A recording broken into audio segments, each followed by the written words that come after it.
There were about 10 different types of seeds in the window slot of the vending machine. But after inserting the gratitude tokens, the vending machine dispensed another 4 bramble seeds and 1 khaki-colored seed. It seemed that seeds was similar to the explosive poker item that he had. It was easier for him to get his hands on the more common seeds. When he traded for explosive poker, 3 and 4 were the most common cards dispensed by the vending machine. Occasionally, it would also dispense out 1 or 2 5s, but Ren Xiaosu had never seen any higher numbered cards than that. The brambles behaved in a very aggressive manner. Ren Xiaosu reckoned that if supernatural beings entered its attack range, few people would survive an attack. So Ren Xiaosu was still quite satisfied with this new product. But what use did this khaki-colored seed have? After this seed was planted, it sprouted at a much slower rate. It wasn't until 10 minutes later that green buds started sprouting out of the ground. He could see the buds starting to grow. But even at this point, the plant did not seem like anything special. A moment later, Ren Xiaosu was stunned. He watched a pocket-like structure form at the top of the plant. His mental consciousness then connected with it. When Ren Xiaosu focused his mind, a potato about the size of a fist shot out at high speed from the pocket-like structure of the plant. It was just like firing an artillery shell. This was a potato shooter. What the hell? Ren Xiaosu was speechless. He already understood how this plant worked through its connection with his consciousness. It turned out to be an automatic rifle of the plant kingdom that could shoot up to 30 potatoes each day. Ren Xiaosu felt that it couldn't get any more useless than this. Any automatic rifle would be more powerful than this thing, all right?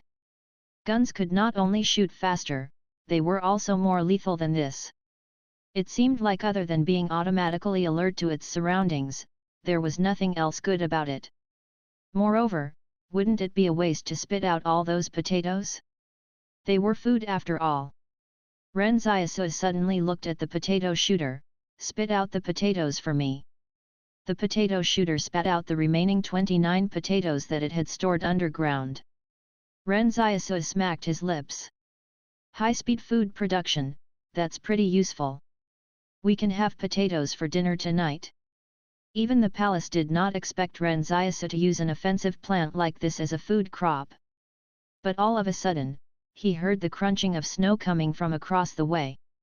Ren Xiaosu immediately raised his guard. Someone was walking over from the opposite side.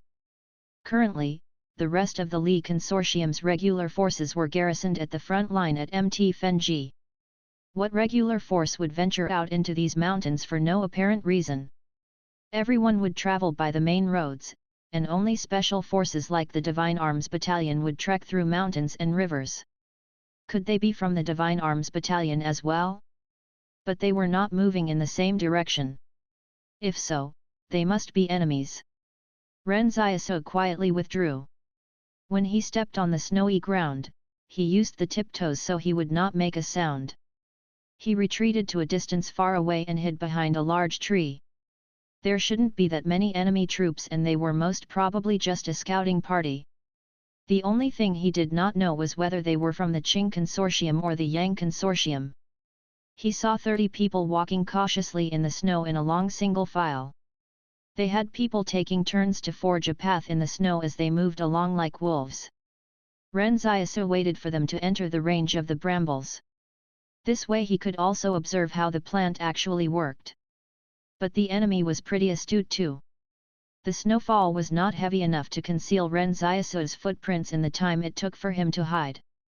So the advance party immediately stopped in their tracks when they saw his footprints. The entire troop immediately fanned out in the snow so they could take control of their surroundings. Be careful, someone was here just now.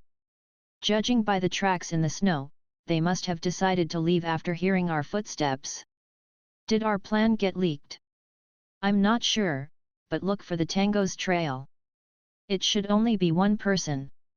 Ren Xiaosu was a little disappointed. They just needed to come a little closer and they would have stepped into the attack radius of the brambles. The brambles had an attack range of dozens of meters. However, Ren Xiaosu's eyes lit up. Although the brambles were in a fixed spot, he could control the potato shooter to initiate an attack.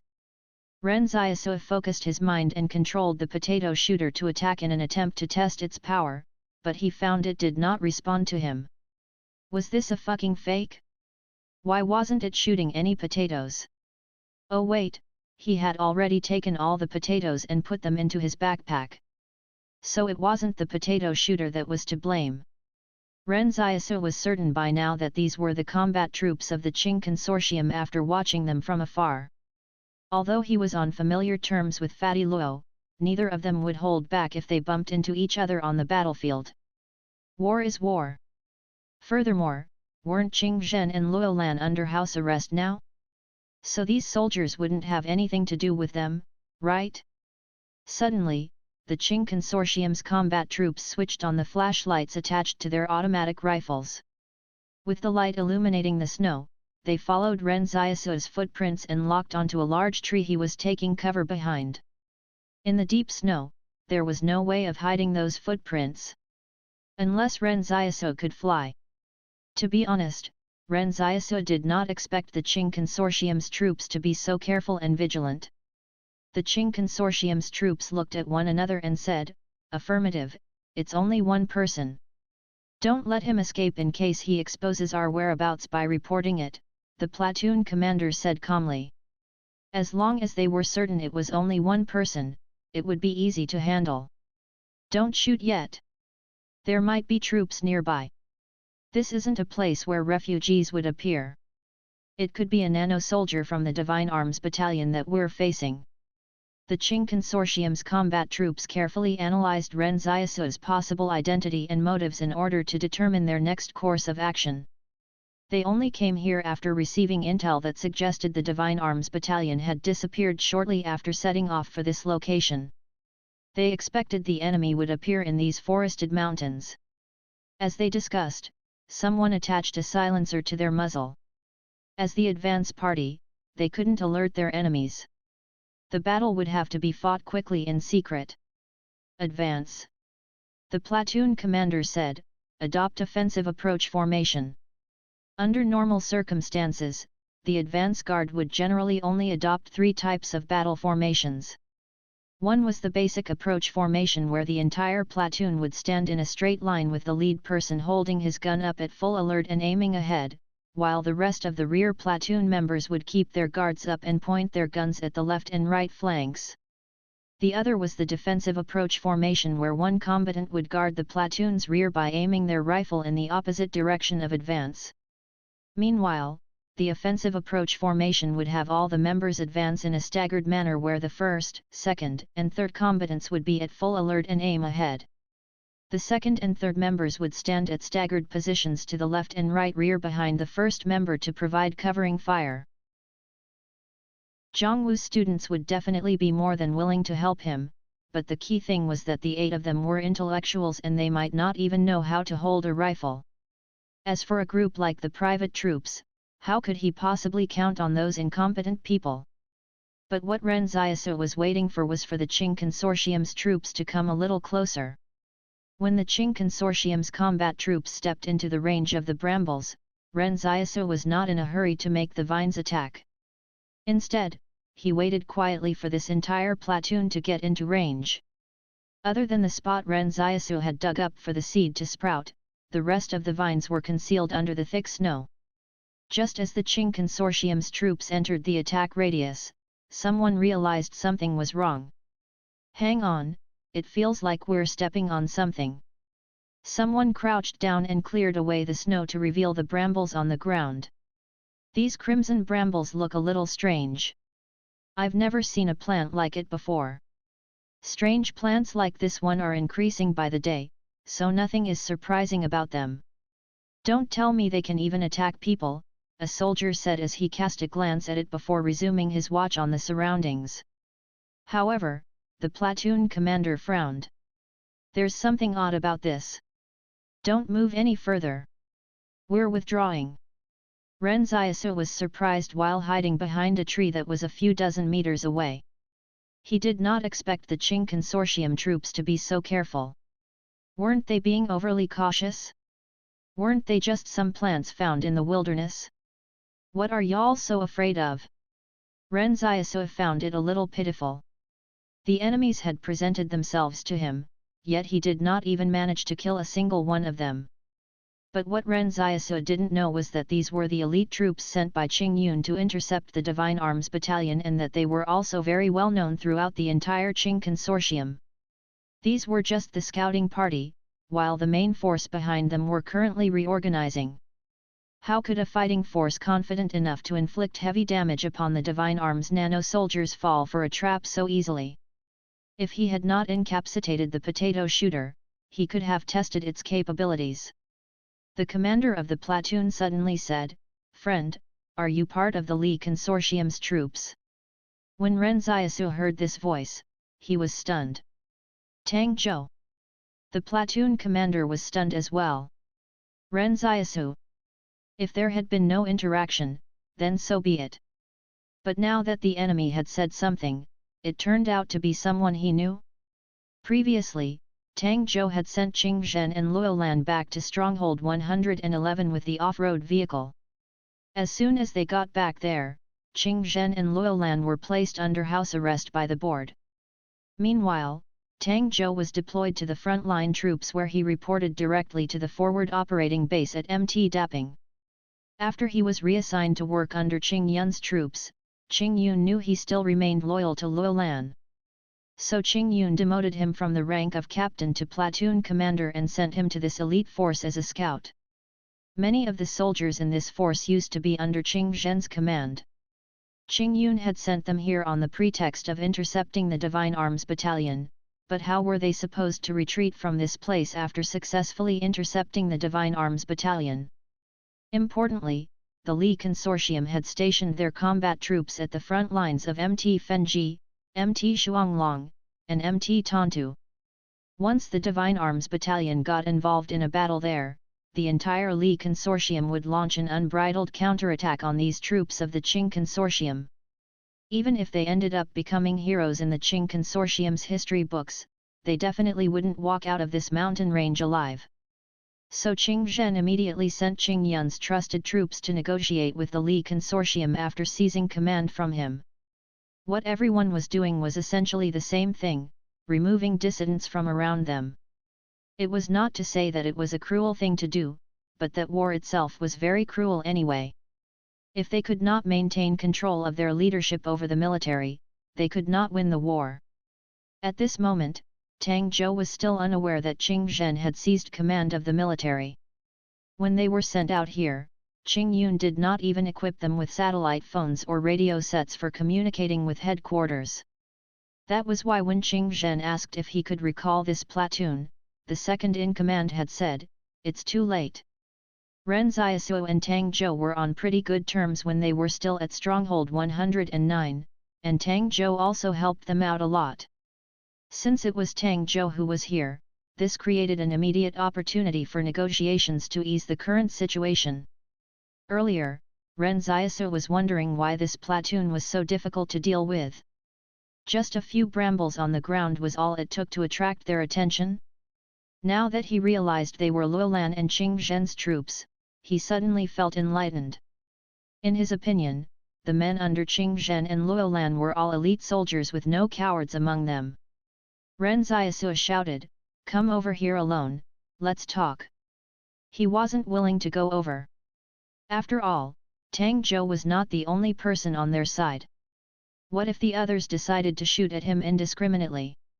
When Tang Zhou heard that, he was ready to step over the brambles to Ren Xiaosu when someone next to him shouted, "Platoon commander, you mustn't go over. What if he's tricking you to get you over there?" Tang Zhou shook his head.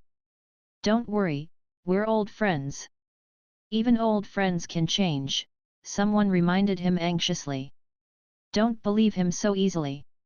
Tang Zhou smiled and said, "Don't worry, I trust him. Didn't I tell you guys before that Boss Luo and I were saved by someone while escaping from Stronghold 113 after it collapsed? He's the person who saved us. He and Boss Luo are good friends too. I'm not exactly sure if they can be considered good friends. Everyone around him was stunned by the impact of this twist, as it proved a little too much for them to handle. So the other party was Tang Zhou's savior? But the real question was, why had he appeared at this place? What was he doing here, squatting in the snow in the middle of the night by himself? Playing in the snow? Tang Zhou carefully avoided stepping on the brambles and walked towards the large tree where Ren Xiaosu was. Ren Xiaosu got a little emotional, as it felt rather nice to be trusted by others. Tang Zhou actually dared to come over by himself. Long time no see, what are you doing here? When Tang Zhou reached the tree, he saw Ren Xiaosu standing there. He chuckled. Is that the Divine Arms uniform you're wearing? Ren Xiaosu looked at him. Let's sit down and talk.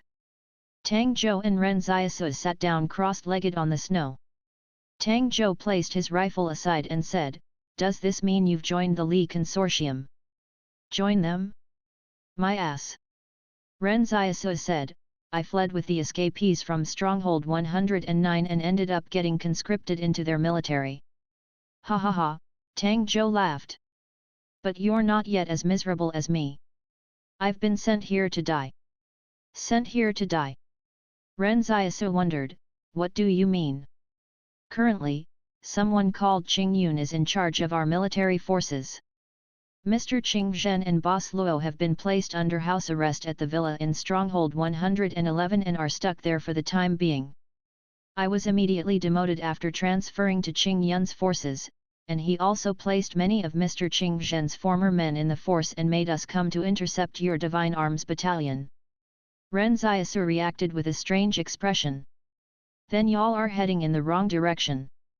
I'm not from the Divine Arms battalion, I'm just a part of the private troops. Why do you still want to go there then? Ren Xiaosu asked puzzledly. Shouldn't you already know that even if you manage to intercept the Divine Arms battalion, you're unlikely to return alive regardless of whether y'all can emerge victorious against them? Tang Zhou said with a serious look, it's my duty to obey orders. As frontline soldiers, we can't have such thoughts. We might not return alive, but as long as it's for the sake of victory in war, Ren Xiaosu sighed. I can't understand this sense of belonging that you have, but it isn't like the Qing Consortium is treating you that well either. No, it would be humiliating for Boss Luo if I suffer a defeat at the front line and news gets out that it was his soldiers who messed up the mission. Tang Zhou said, since they have been confined in Stronghold 111, I have to do well on their behalf. Alright then. Ren Xiaosu lamented, it looks like your relationship with Fatty Luo is pretty sincere. But since there's no way to attack the Divine Arms battalion, why don't you just withdraw from here? Go back and talk to the Qing Consortium's commanding officer. Tell them not to send over any more of the remaining troops to Mt Fenji, lest I get hurt. Tang Zhou was stunned. We can't get in contact with HQ right now. When we came out here, we were prepared to die. If we can't complete the mission, we won't have the dignity to go back. Ren Xiaosu felt that if there were more people like Tang Zhou in the Qing Consortium, they would probably win any battle they participated in. Ren Xiaosu asked, how many people are there in your force? 300 or so. Tang Zhou said, it wouldn't be convenient to move around in the mountains if we had too many people. Otherwise, we could easily get discovered by enemies. Ren Xiaosu snapped, then why the fuck are y'all even planning to fight the Divine Arms battalion? They have over 1,000 people there. That can't be right. Tang Zhou was stunned for a while. Didn't they say the Divine Arms main force has been deployed to the front line at Mt Ping to face the Yang Consortium? Our intel says there's only over 100 of them out here. I think that was also part of their plans. The commander of the private troops was also surprised by this fact. Ren Xiaosu replied, your intel is definitely not accurate. I've seen them with my own eyes, so I'm certain. Then we're done for. Tang Zhou sighed and said, we can't complete our mission. However, Ren Xiaosu felt a tinge of regret as he chatted with Tang Zhou. He had been harping on how he was here to investigate spies as a part of his Office of Special Investigations duties, but in the end, he was the one who exposed the Divine Arms Battalion's plans in an instant. Ren Xiaosu pondered this. From the Li Consortium's point of view, wasn't he doing what a spy would do? He could not have expected he would have to bear the burden of all these unwanted identities at his young age. He was a member of the Divine Arms Battalion, the private army, the Office of Special Investigations, and also a spy of the Qing Consortium. Ren Xiaosu suddenly asked, "Can everyone in your platoon be trusted?" "Don't worry," Tang Zhou whispered, "they're all our people.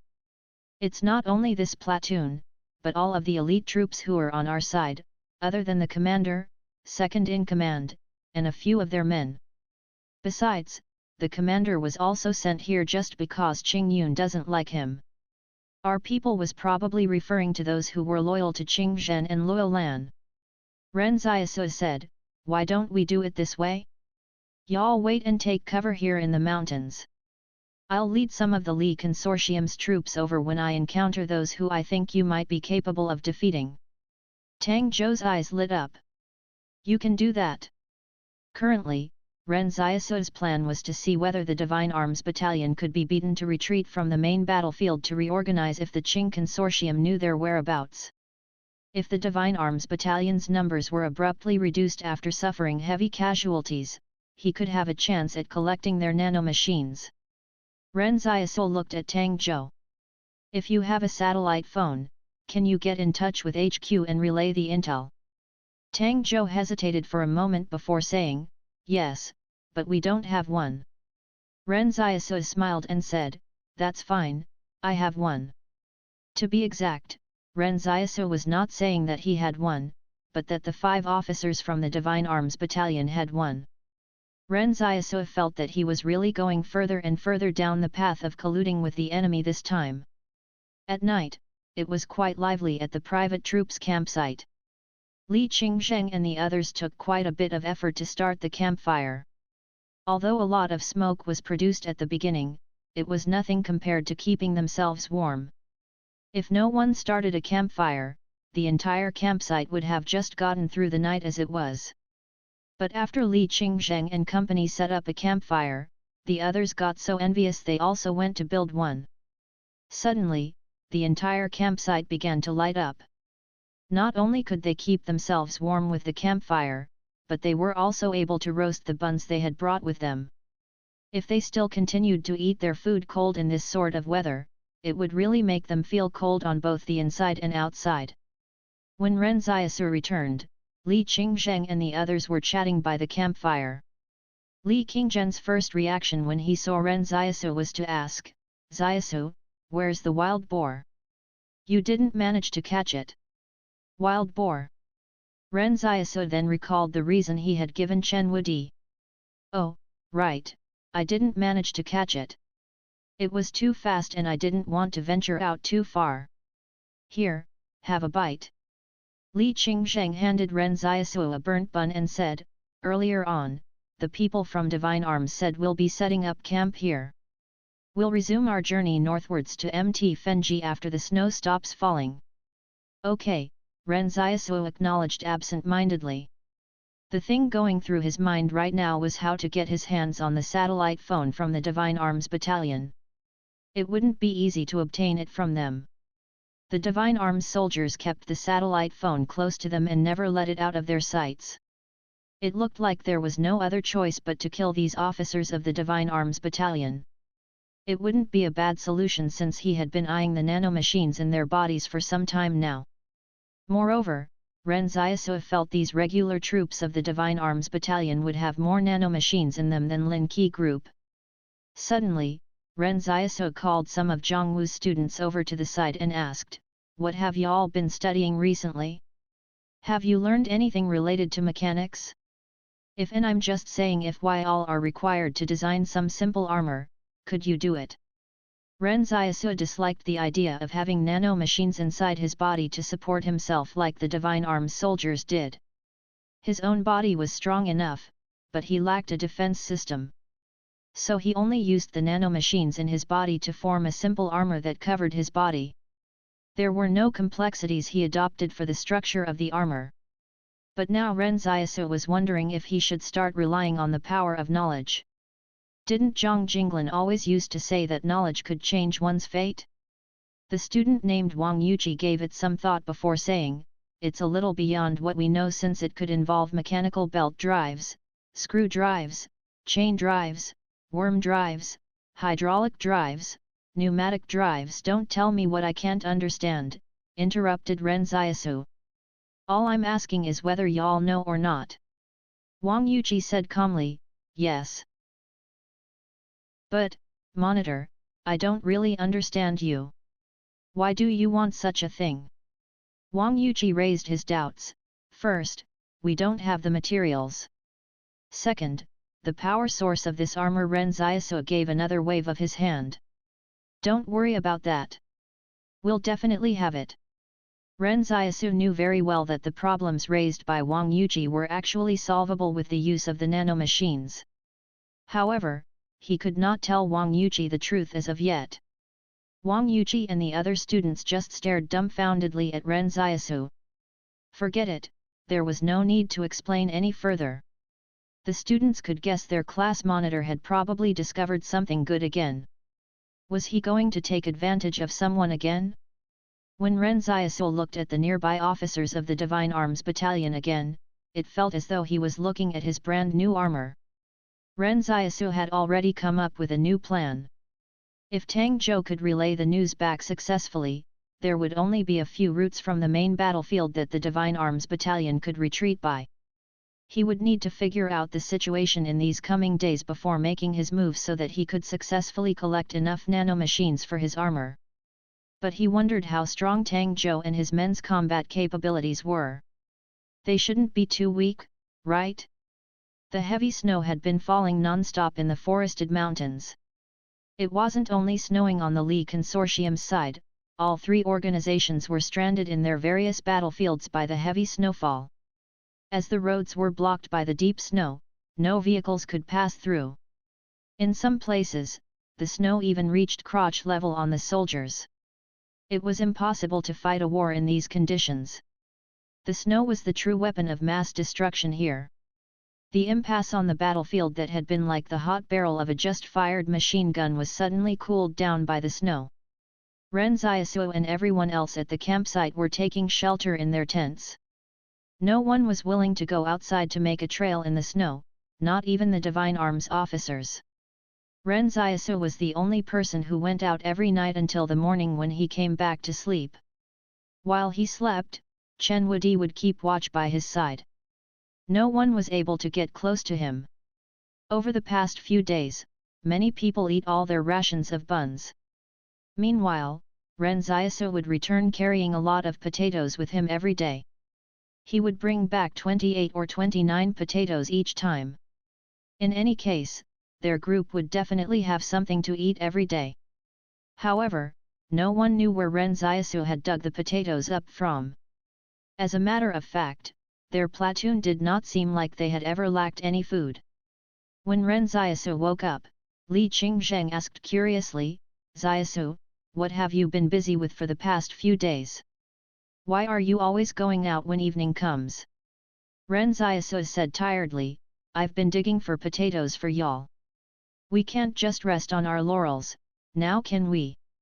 When he said that, the entire platoon of soldiers was moved to tears.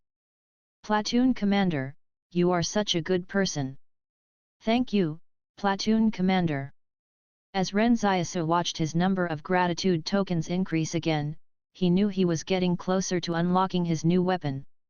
In reality, he had not been going out to dig up potatoes. Instead, he was meeting up with Tang Zhou every night to discuss their upcoming plans. Tang Zhou and his men had a detailed map of the battlefield, which saved Ren Xiaosu a lot of trouble. But after looking at the map, Ren Xiaosu still thought it would be safer if he personally made a trip to check out the locations. As such, he had been going around for the past 2 days to the best ambush sites located near 2 routes they identified the Divine Arms Battalion would retreat by. This action moved Tang Zhou to tears. "Xiaosu, you're really a good friend of our Qing Consortium." Ren Xiaosu looked at Tang Zhou and said, I'm going to steal the satellite phone for y'all tomorrow. Do you think Xing Zhen and Luolan still stand a chance of making a comeback? I found that it was pretty nice being friends with Luolan. They will. Tang Zhou replied decisively, Mr. Xing Zhen and Boss Luo definitely won't remain under house arrest for long. We're all waiting for that day. Fatty Luo will be very touched if he hears you say that. Ren Xiaosu said, we'll meet here again tomorrow evening. I'll give you the satellite phone then. The meeting place they had chosen was a little further away from where Ren Xiaosu had planted the brambles as he feared he would get seen. Didn't you say there's 5 of those nano-soldiers? Tang Zhou asked, do you need us to assist you? As Ren Xiaosu turned to leave, he said, no need, I have Chen Wudi by my side. Ren Xiaosu was not actually planning on letting Chen Wudi do anything this time, but he had to say that to Tang Zhou. After all, it would not be easy to deal with 5 nano-soldiers. Even though he had a good relationship with the Qing Consortium, he still did not want them to gain a clear idea of his powers. When the next morning arrived, Ren Xiaosu walked back to the campsite with a rabbit held tightly in his arms. Everyone could see Ren Xiaosu's figure from afar. Someone stood at the entrance of the campsite and exclaimed, where did he catch that rabbit? It's so big. The Divine Arms officers were also starting to run out of field rations. Besides, how could eating field rations every day be better than barbecue? So when these officers saw the rabbit in Ren Xiaosu's arms, their eyes popped out of their skulls. But all of a sudden, the huge rabbit in Ren Xiaosu's arms started struggling. Then Ren Xiaosu fell to his ass in the snow as though overwhelmed by its struggle. The rabbit leaped and bounded away.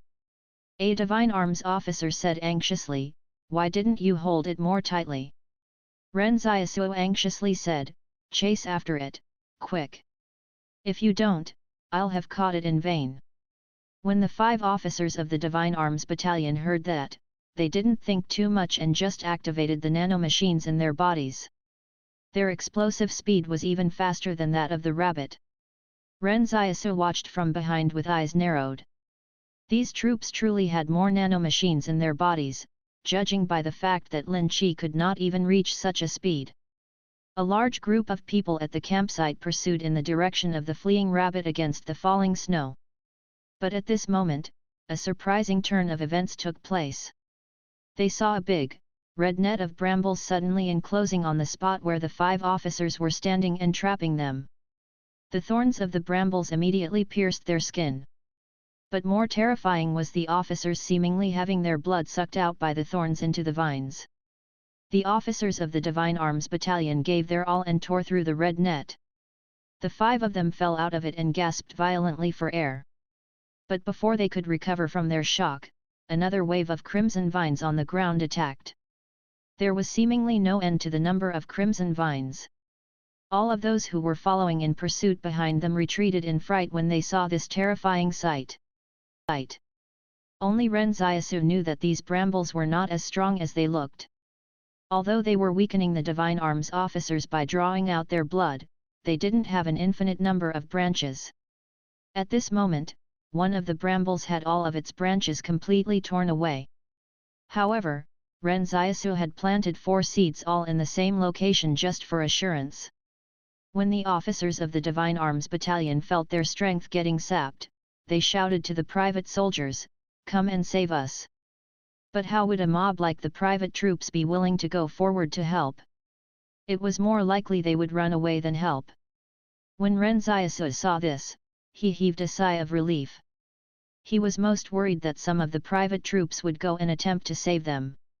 After all, no matter how strong the 4 brambles were, they couldn't possibly stand up to nearly 1,000 people ripping at them. The officers of the Divine Arms Battalion only had themselves to blame as they did not once help the private troops during the entire journey. So everyone watched from the sidelines when they saw the officers in distress. Some people were even gloating in their fear. Ren Xiaosu blended into the crowd and watched impassively. This incident could be considered a test of the brambles' power. He believed they would definitely come out on top if facing a single, lone nano-soldier. Although the brambles were effectively fixed to a spot and could only be used as a trap, it was cost-effective enough since it only took one gratitude token to get a chance at finishing off a nano-soldier. The only thing that Ren Xiaosu was unsure of was whether there were even more powerful nano-soldiers within the ranks of the Li Consortium's military. Yes, there would certainly be more. But in terms of their ranks, these 5 officers were not high-ranking at all. As such, there had to be even stronger nano-soldiers in the Li Consortium. All of a sudden, Ren Xiaosu whisper shouted within the crowd, "Run! Head back to the campsite and take cover." Although he did not shout very loudly, it seemed like the run he uttered had some sort of a magic to it. It made everyone run back to the campsite as fast as they could, as though they would be safe if they just hid there. Ren Xiaosu did not hang around since he would have plenty of time to collect the nanomachines later on in the night. As of this moment, he didn't need to rush things. It would be bad if he somehow revealed his intentions here. Meanwhile, the GPS device and satellite phone were also being held onto by one of the officers of the Divine Arms Battalion. When Ren Xiaosu collected the nanomachines later, he could take them together and give them to Tang Zhou. When they got back to their tent, Li Qingzheng was still in a state of shock. "Xiaosu, what the hell was that? It was way too scary." Ren Xiaosu panted, "Yeah, I was scared to death too." "Do you think those Divine Arms officers will survive?" Li Qingzheng asked. "I think it unlikely. When I was running back here, I saw them already running out of strength when I turned around to look. It won't be possible for them to break free from those vines," a member of the platoon said. At this moment, everyone was not really concerned about whether the officers of the Divine Arms Battalion survived. Or rather, most people at the campsite couldn't wish more for the Divine Arms officers to get killed by the brambles. Their relationship had started on bad terms. Furthermore, if the officers managed to survive, they would definitely blame them for not trying to rescue them. Everyone at the campsite was sticking their heads in the sand. When night fell, some soldiers from the reinforced company went to everyone's tents to force collusion. The soldiers from the reinforced company came to Ren Xiaosu and his platoon's tent and threatened, when the officers of the Divine Arms Battalion went chasing after the rabbit, "They were so fast that we couldn't catch up to them. After we arrived at their location, it was too late." This group of people were afraid of getting punished by the Li Consortium. As such, they chose to collude with nearly 1,000 other people in grand fashion. Not only that, the soldiers of the reinforced company even threatened them by saying, "If anyone mentions a word about this, it will not end well for everyone here. So if you're smart, you better keep your trap shut." Ren Xiaosu wanted to thank the soldiers of the reinforced company. The Divine Arms officer who knew Ren Xiaosu's true identity as a member of the Office of Special Investigations was dead, but the soldiers of the reinforced company were unaware. Otherwise, they would not have dared to threaten him like this. On the very same night, Ren Xiaosu secretly went to where the Divine Arms Battalion soldiers had died. This time, the amount of nanomachines he harvested was far beyond his expectations. Just from the 5 of them, he gathered enough nanomachines to complete the armor on 2 of his arms. Indeed, the regulars of the Divine Arms Battalion were incomparable with Lin Qi and his group of cannon fodder. When Ren Xiaosu headed north with the satellite phone, Tang Zhou was waiting there for him. The first thing Ren Xiaosu did when he saw Tang Zhou was to remind him, "Remember to only talk about the Divine Arms Battalion after getting in touch with your HQ. Don't mention anything about me. I'll be in deep trouble if the Li Consortium has a spy planted on your Qing Consortium's side." "Yes, yes." Tang Zhou nodded happily and said, "I definitely won't reveal anything about you. I still know about the principles of protecting our spies." Ren Xiaosu felt that something was wrong with his wording. When did he become a spy of the Qing Consortium? He reminded again, "Remember to tell your HQ to not kill all of the Divine Arms soldiers. Otherwise, our cooperation ends here." Ren Xiaosu could not handle the Divine Arms Battalion by himself. After all, they had 1,000 people in total. Therefore, if he wanted to get his hands on more nanomachines, he would have to first wear down the entire formation of the Divine Arms Battalion with the help of the Qing Consortium. This was his true purpose in cooperating with Tang Zhou.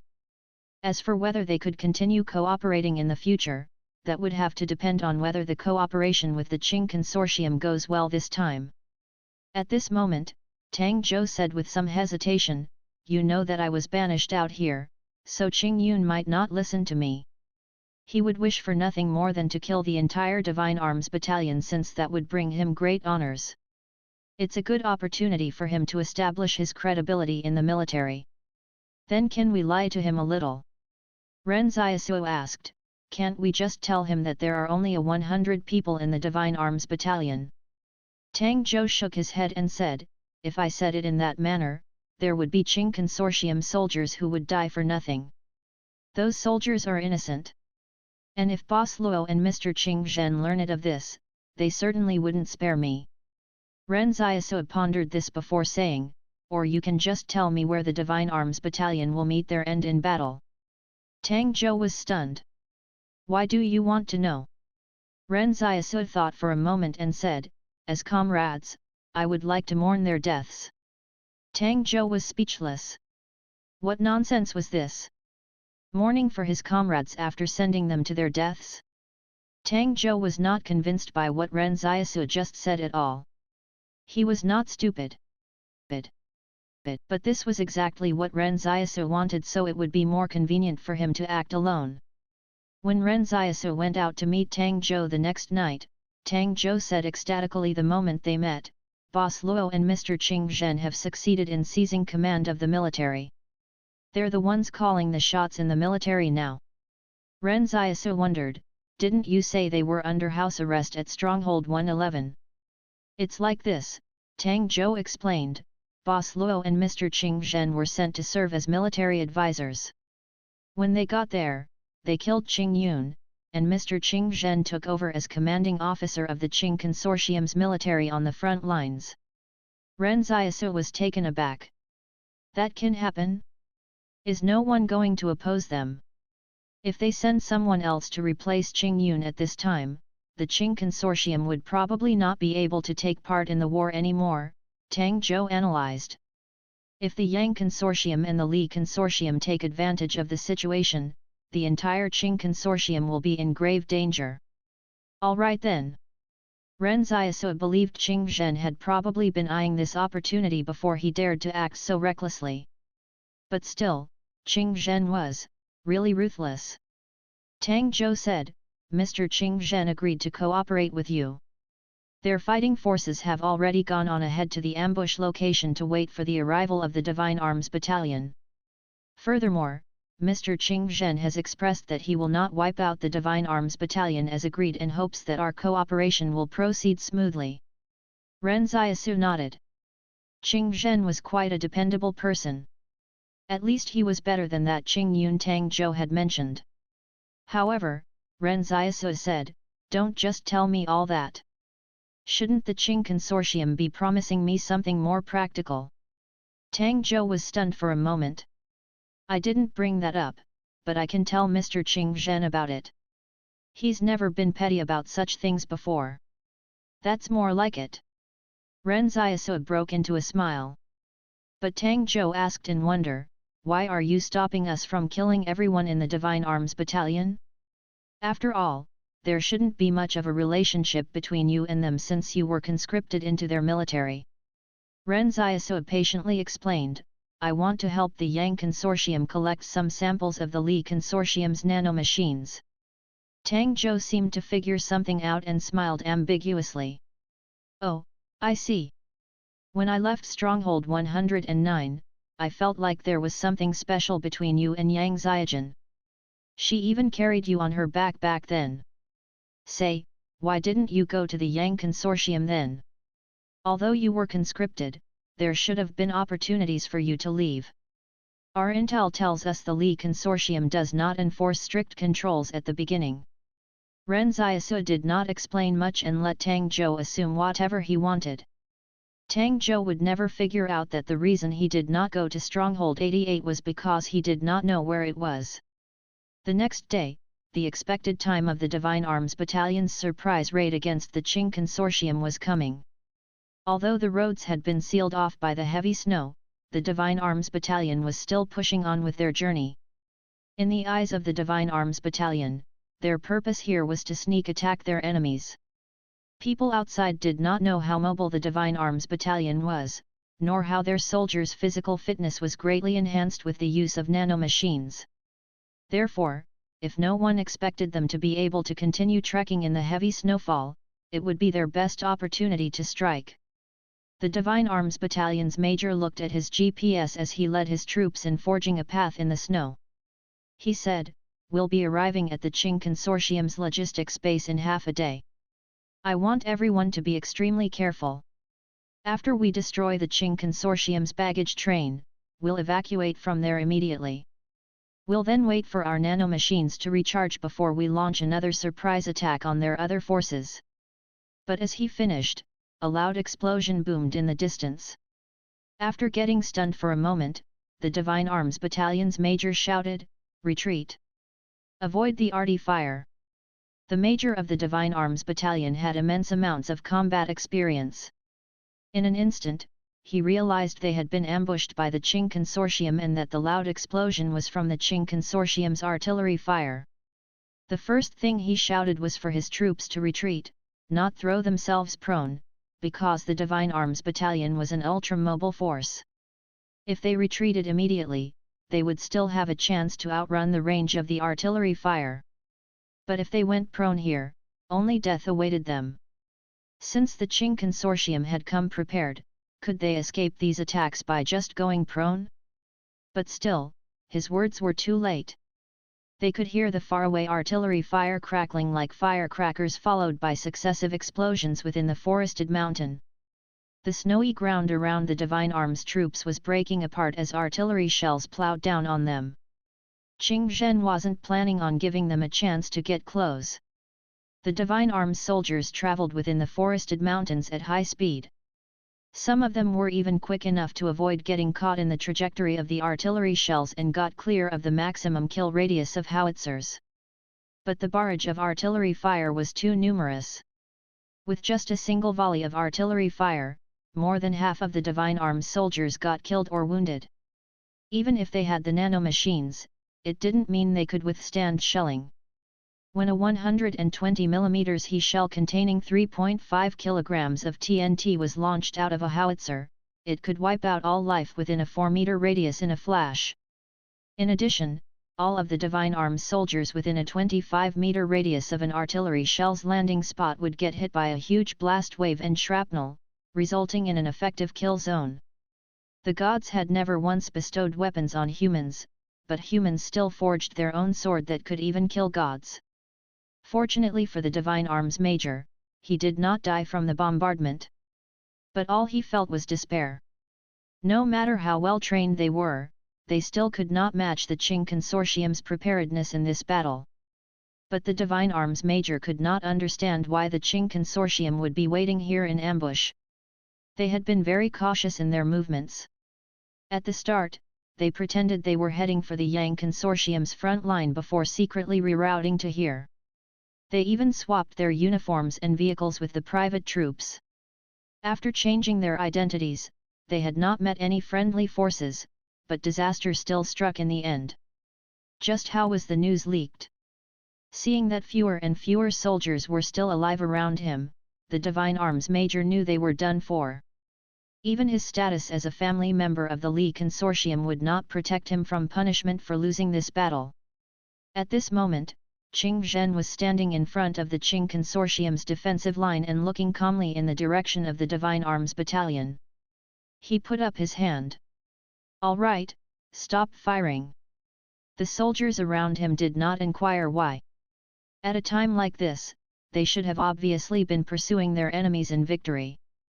Besides, Qing Zhen had even specifically had them change the 152 mm shells to the 120 mm ones.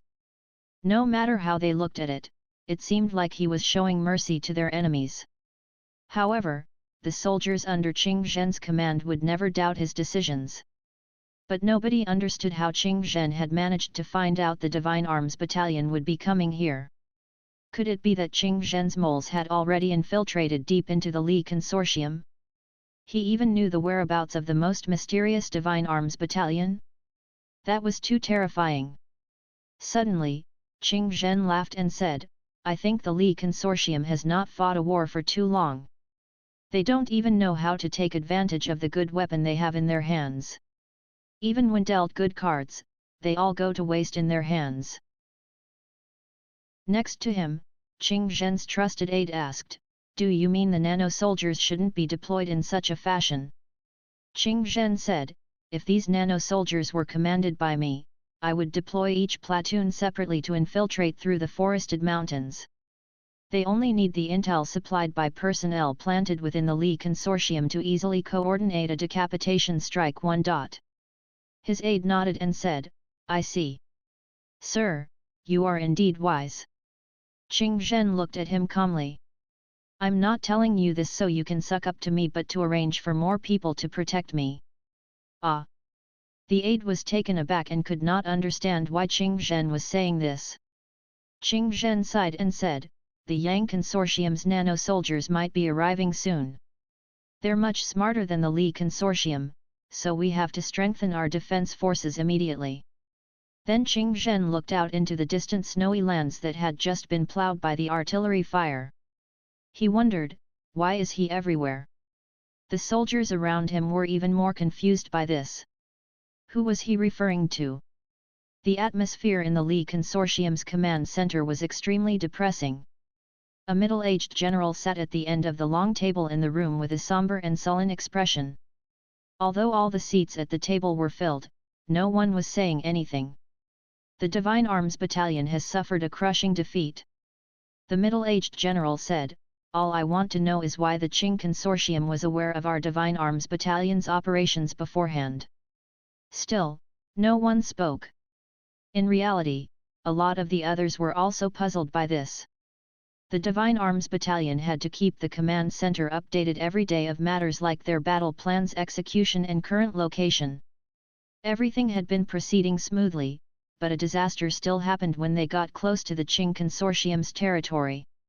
Based on the description of the Divine Arms officer, the Qing Consortium clearly knew which direction the Divine Arms Battalion would approach from, so they set up an ambush in advance. Otherwise, they wouldn't have been able to inflict such a large number of casualties on the Divine Arms Battalion. The Li Consortium had been concealing their strength and biding their time over the years. But now that war had suddenly broken out, everyone was looking forward to seeing the Divine Arms Battalion's capabilities. In the end, they were almost wiped out by the Qing Consortium even before the battle had begun. Why? Where did it all go wrong? The middle-aged general looked to Hu Shuo on his left and said, "A spy must have leaked the information. As director of the Office of Special Investigations, you did not sniff out the spy in time. So you'll be bearing the main responsibility. However, this isn't the time to mete out punishment. You must sort out the issues in your Office of Special Investigations to make amends for your mistakes." Hu Shuo kept quiet as he looked calmly at the table in front of him. Honestly speaking, he was very puzzled as well. Although he had other motives for staying in the Li Consortium, the Office of Special Investigations had always been functioning normally. An espionage battle would prove to be the most critical component during wartime. Sometimes, having the right intelligence could even influence the outcome of a war. Although Hu Shuo had sniffed out quite a few spies recently in his course of duty, he kept some of them around in preparation for his future plans. But keeping them around did not mean he did not care about them. The identified spies remained under the surveillance of his Office of Special Investigations and were earmarked for greater use in the future. However, none of these spies could gain access to the secrets of the Divine Arms Battalion. Suddenly, someone said, "The private troops who swapped uniforms and vehicles with the Divine Arms Battalion haven't arrived at the assigned strategic location yet. I suspect this incident could be related to them." The middle-aged general frowned. Why didn't anyone report about an important matter like this earlier? Previously, the Divine Arms officers who were assigned and traveled together with them would report their whereabouts daily. However, we suddenly lost contact with them yesterday, the officer said. Search for this group of private troops immediately and confirm their location within the next 3 days, the middle-aged general ordered. Yes, sir, the officer answered. The middle-aged general said, meeting adjourned. The strategy must be put into place ASAP. The news of the Divine Arms Battalion's heavy losses will spread to the Yang Consortium very soon. We have to be prepared for the Qing Consortium's and the Yang Consortium's counterattacks. General Hu, remain behind. After everyone else dispersed, only Hu Shuo remained seated.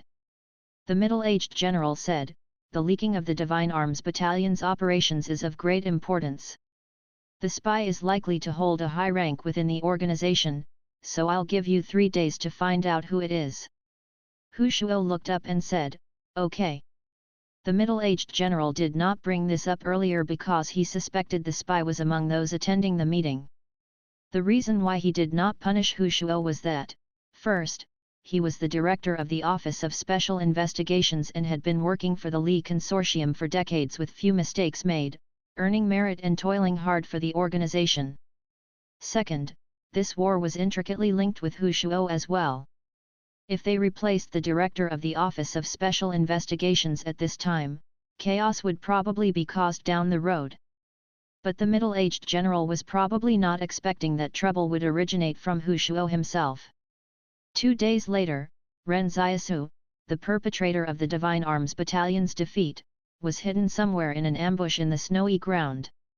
There was a dirt road beside him that was paved by the Li Consortium just before the war broke out. After Qing Zhen had driven the Divine Arms Battalion to retreat, he not only informed Tang Zhou of their victory, he also told him which route of retreat the Divine Arms Battalion was taking. Ren Xiaosu used this information for basis that the Divine Arms Battalion would likely use the road in front of him.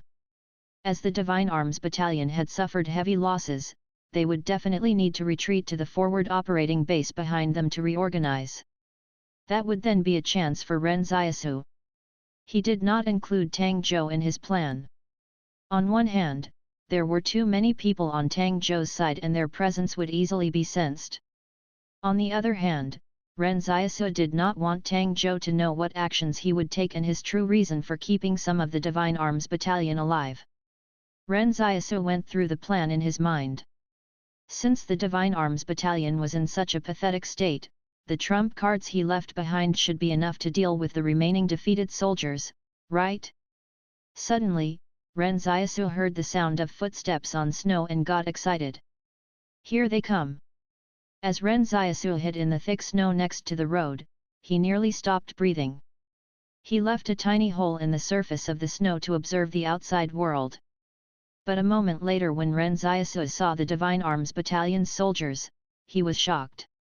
He saw 2 of the Divine Arms Battalion's soldiers limping towards the ambush site he had set up. Ren Xiaosu felt unwell at the sight.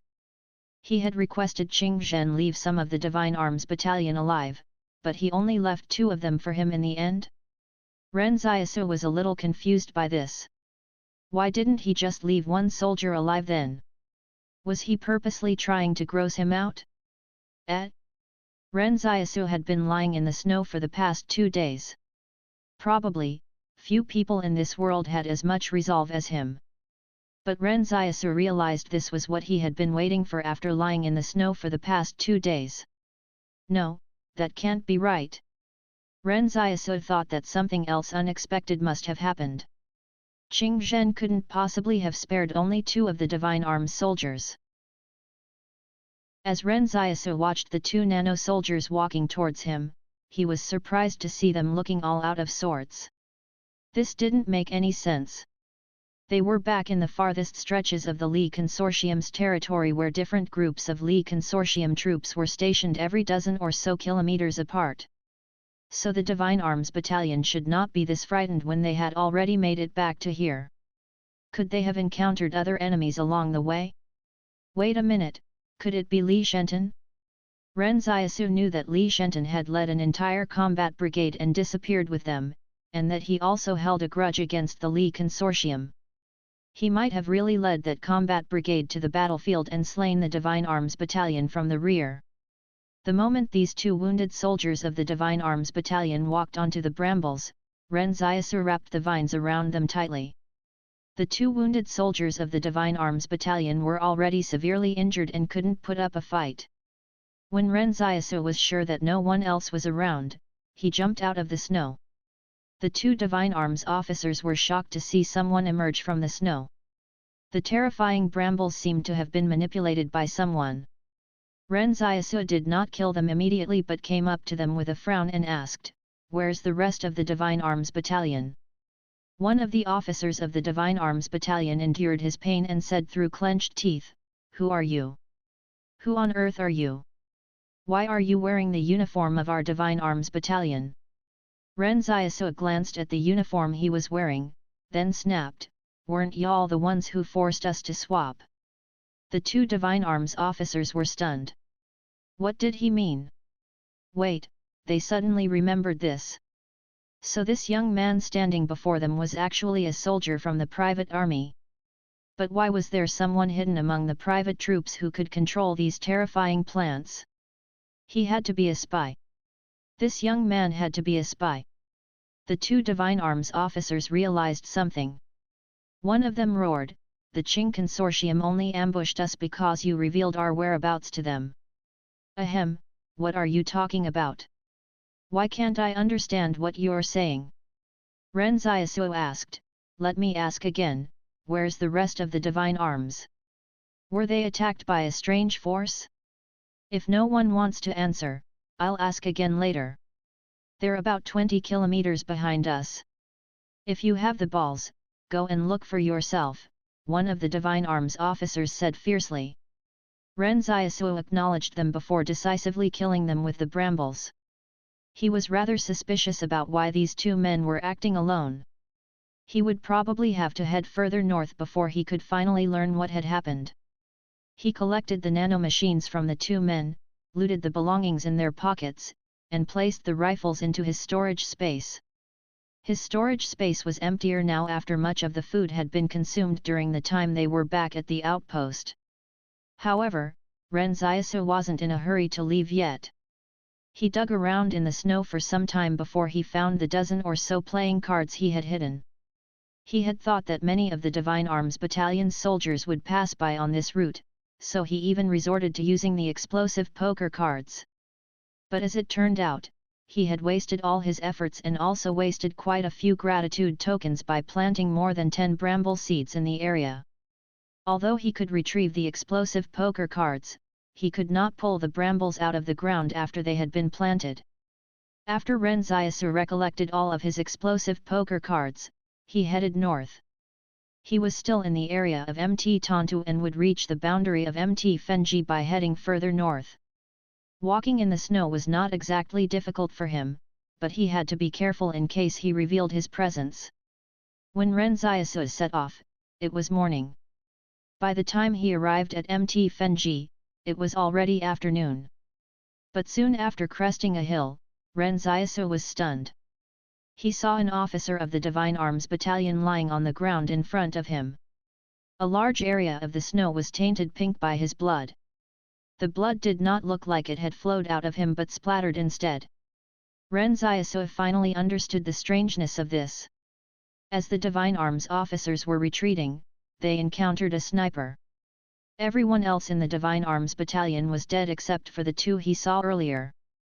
Before they died, the two Divine Arms officers had even wanted to dupe Ren Xiaosu, who they realized was a spy, into heading to the battlefield where a sniper was lying in ambush. Because Ren Xiaosu was wearing the Divine Arms uniform, he would also end up as a target for the sniper by coming here. These Divine Arms officers were pretty unrelenting. The first thing they wanted to do before they died was not to beg for mercy but to lure Ren Xiaosu here into a trap. But the sniper should have already left. The time that Ren Xiaosu spent here in the snow concluding what had happened was definitely enough for a skilled sniper to kill him. However, no one opened fire at him even after so much time had passed. And it should have already been a while since the sniper conducted his mission here. There was no reason why the sniper would stay around when the mission to eliminate the Divine Arms Battalion was completed. But why would a sniper mysteriously appear here? Could it be a Qing Consortium sniper?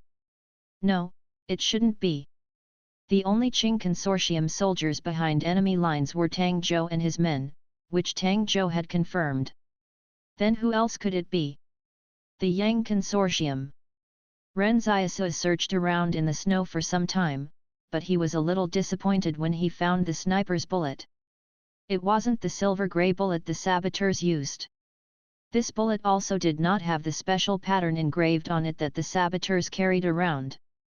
But of course, this was to be expected. There had to be a lot of troops and snipers from the Yang Consortium out on the front lines. Meanwhile, Yang Xiaojun, who was also a family member of the organization, had only just returned to the organization to recover, so how could she possibly return to the battlefield so soon? Yang Xiaojun should still be at Stronghold 88. Ren Xiaosu went around to look for any traces of the Divine Arms officers. He could gather a few more nanomachines for every one of them he found. It was a fantastic harvest this time around, seeing how his armor was near to completion. But then he heard the sound of engines coming from the mountain roads in the south before he could locate all the corpses of the Divine Arms officers. Ren Xiaosu frowned as the sound grew closer. It had to be the Li Consortium's people if they were heading north at this time. They must have seen the brambles and the two dead Divine Arms officers. Ren Xiaosu immediately tossed greed aside and ran towards the snowy mountain. He would still have many opportunities to collect nanomachines in the future. But if his identity were exposed, that would be very troublesome. One of Ren Xiaosu's greatest strengths was that he could always maintain his rationality when faced with huge temptation, like the time when he had to give up on the gold back in the Jing Mountains. The ambush on the Divine Arms Battalion went much smoother than Ren Xiaosu had expected. He did not even have to do much since the mysterious sniper had already helped him kill 99% of his enemies. But the sudden appearance of this mysterious sniper had also made the situation weirder. As Ren Xiaosu fled from the battlefield, there was something on his mind. While collecting the nanomachines just now, he saw many dead Divine Arms officers lying in the snow. He had counted several dozen dead Divine Arms officers. If it were a normal sniper who killed them, surely they wouldn't be so incredibly lethal, right? Furthermore, once the sniper fired a shot at these nano-soldiers, the rest of the Divine Arms officers would have quickly moved away. Judging by the speed of the Divine Arms officers, it would be impossible to kill so many of them if the sniper was not a crack shot. Ren Xiaosu was certain these people had attacked the sniper's position just by observing the way they died. They had tried to dodge the sniper's bullets with their speed and attempted to locate and kill the sniper. They failed, however. Meanwhile, the two Divine Arms officers who had fortunately survived were probably already wounded in the first place, so the others allowed them to retreat first. This was why they managed to survive while the others were all killed. These were the Divine Arms soldiers, after all. Even if they were demoralized after their strategy failed, and they were defeated by the Qing Consortium, they were still a highly regarded unit of the Li Consortium. How could a sniper kill over 100 of them so easily as they retreated? Could the sniper also possess a perfect firearms proficiency like Yang Xiaojun? But how could there be so many expert marksmen in the world? To be honest, Ren Xiaosu somehow felt that the sniper could very well be Yang Xiaojun. However, the evidence proved otherwise. Moreover, there was no reason why Yang Xiaojun would appear here. Ren Xiaosu went to look for the potato shooter and collected the allocated quantity of potatoes for the day before returning to camp. Xiaosu, you're back. Li Qingzheng happily took the potatoes from Ren Xiaosu's arms. We've got to be careful when we make our meals. I heard that those in other tents have already run out of food. Some of them are so hungry they went out to look for food even though they're afraid. They should have done so earlier. Ren Xiaosu said as he dusted off the snow from his body. Now that their physical strength and energy have reached their lowest points, I'm afraid they won't even have enough strength to look for food. Chen Wudi went to Ren Xiaosu and helped him dust off the snow he couldn't reach. He even handed him a piping hot potato and said, "Master, have some." Ren Xiaosu took a look at the sky outside. "We've already camped here for 4 days. I'm afraid that everyone has already run out of food except for us. If we continue wasting our time here, everyone will die. It's not only us." Li Qingzheng sighed and said, "We have only a 1,000 of us here, but more than 20,000 private soldiers are starving across the entire battlefield, and they were all done in by the private troops commander. If everyone had enough to eat, it wouldn't be so difficult to endure this. But it's different now since thousands of people might die of starvation once the blizzard passes." Then a commotion broke out in the camp. Ren Xiaosu lifted the tent flap to see what was going on. But he could not see what was happening due to the tents blocking his view.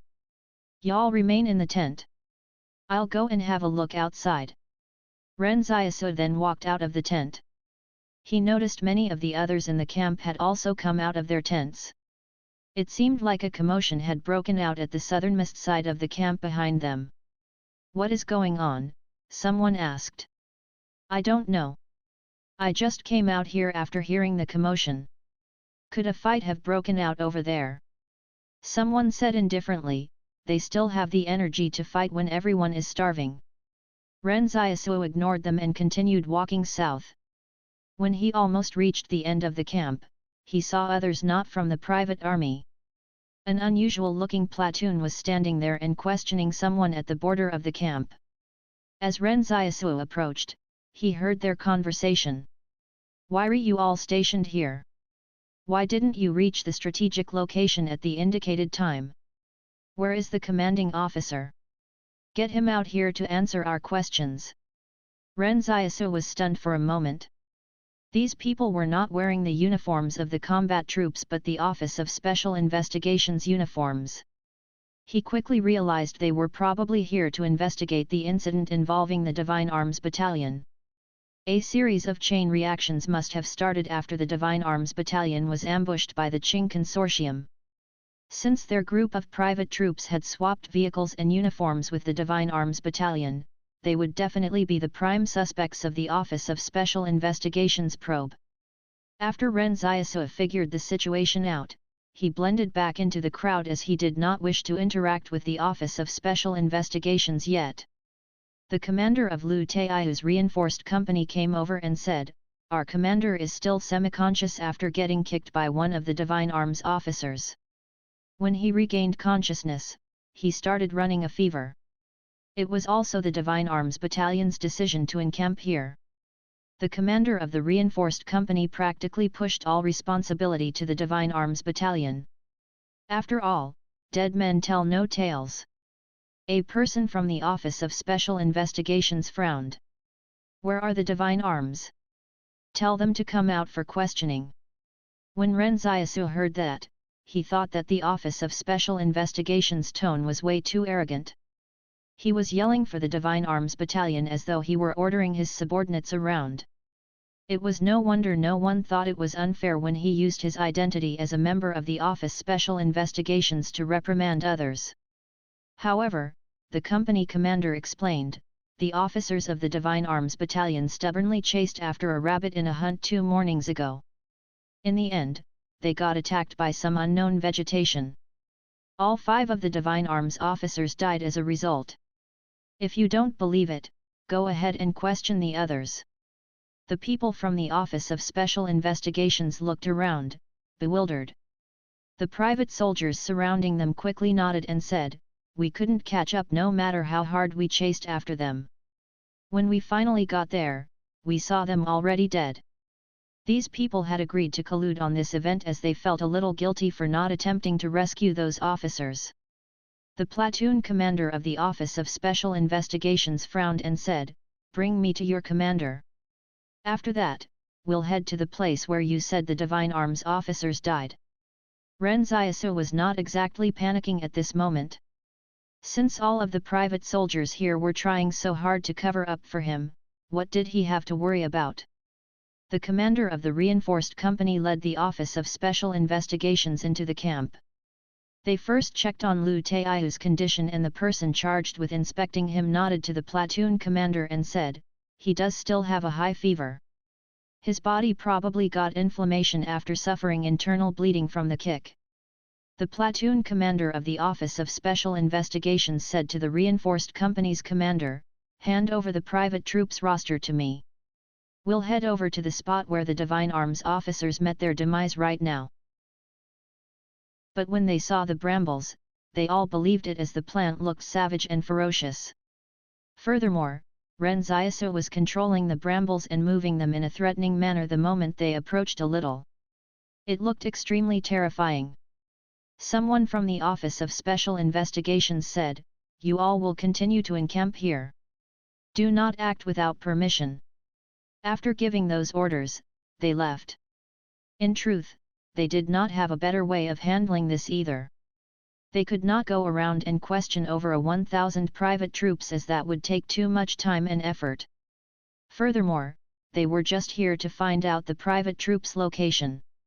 As for investigating the spy, that would be left for later. Right now, they needed to quickly relay the situation back to the Office of Special Investigations. Ren Xiaosu looked on as they left. It seemed like the Li Consortium was also aware there was a spy among them, but they didn't know how to approach the investigation. After the people from the Office of Special Investigations left, Ren Xiaosu went out at night to meet Tang Zhou as previously agreed. When Ren Xiaosu arrived at the meeting place, he bluntly asked, "Did the Qing Consortium send out any snipers here?" Tang Zhou was taken back. "No, and we don't even have a sniper in our troops either. Something is odd." Ren Xiaosu wondered. "When I went to search for what was left of the Divine Arms Battalion, I discovered roughly several dozen of them killed by the same sniper." "Are you exaggerating? There aren't too many snipers who are capable of that." Tang Zhou gave his analysis. "Your friend, Yang Xiaojun, possesses such an ability. Could it be her?" "Ahem." Ren Xiaosu said, "It's probably not her, since the bullets aren't marked as saboteurs." "Are there any even more skilled snipers in the Yang Consortium?" "No." Tang Zhou shook his head. But then he remembered something. That's not right. Over a decade ago, there was precisely someone that skilled. Yang Xiaojun probably learned her marksmanship from him too, but I think he's quite old now. I think he might be Yang Xiaojun's uncle based on their relationship. He's no longer as physically able to move around freely as he likes on the battlefield, so I doubt it would be him. Could there be other forces that have joined in the war as well?" Ren Xiaosu wondered. "Unlikely." Tang Zhou thought for a while and said, "There's no reason why other forces would get involved in this war. It's very difficult for foreign forces to reap any benefits here in our southwestern region. Only the Pyro Company would take advantage of this event to seek out any supernatural beings under the guise of acquiring their blood. Is no one going to do anything about them?" Ren Xiaosu asked. "Of course they will. The three organizations in the southwestern region have already reached a consensus to kill anyone from the Pyro Company when they encounter them. However, the Pyro Company has resorted to conducting their business secretly and will only distribute leaflets to normal people wherever they can," Tang Zhou replied. "Have they caught any supernatural beings yet?" Ren Xiaosu asked curiously. "There's a few. Most supernatural beings who have just gained their superpowers haven't experienced a change in their mindsets yet. Since they want to make money, the Pyro Company's offer is the fastest way for them to get rich." Tang Zhou said, "The Pyro Company is specifically targeting the sort of person who has just awakened their powers but have zero experience in combat." "All right then." Ren Xiaosu sighed and said, "I guess there really are idiots like that. But the Pyro Company won't join the battlefield for sure. They will only hide behind the stronghold walls," Tang Zhou said. Ren Xiaosu was starting to feel that it was very likely that Yang Xiaojun was the sniper. Everything but the bullet seemed to suggest it was her who did it. Although many snipers existed in this world, only a few were capable of killing that many Divine Arms officers. But what was Yang Xiaojun doing behind enemy lines by herself? Was it just for the sake of destroying the Divine Arms Battalion? Suddenly, Tang Zhou said, Mr. Qing Zhen called me to say that he's sent over a group of Qing Yun's people as envoys to discuss an alliance with the Li Consortium, and that if you are interested, you can finish them off. Ren Xiaosu kept quiet for a long time. So after the Qing Consortium helped him defeat the Divine Arms Battalion, he was supposed to help Qing Zhen get rid of his dissidents in return? Ren Xiaosu asked, isn't Qing Yun already dead? Why does he still want to kill this group of people? Tang Zhou explained, after our combat brigade was disbanded, many of our men were assigned to various different forces and ended up getting bullied by Qing Yun's troops very often. Moreover, the methods they used to push our people around were horribly mean. So Mr. Qing Zhen doesn't want these people to return to the Qing Consortium's territory. Even if you don't want to kill them, Mr. Qing Zhen would still have them killed. Ren Xiaosu remarked, then just let him kill them. We were thinking the Li Consortium would consider it your merit if you killed them instead. The higher your position in the organization is, the more beneficial it'll be to all of us, Tang Zhou said with a smile. How many of them are there? Ren Xiaosu asked. 400, Tang Zhou replied. Then how am I supposed to fight them? Ren Xiaosu said in a speechless manner, headbutt them?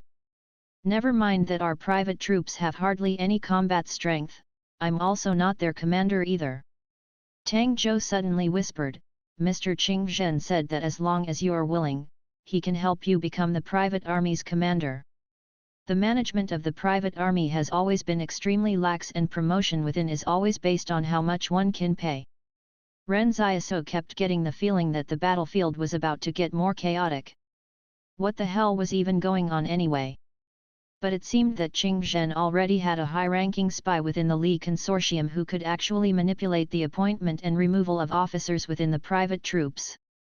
This was not going to be as simple as Tang Zhou had proposed.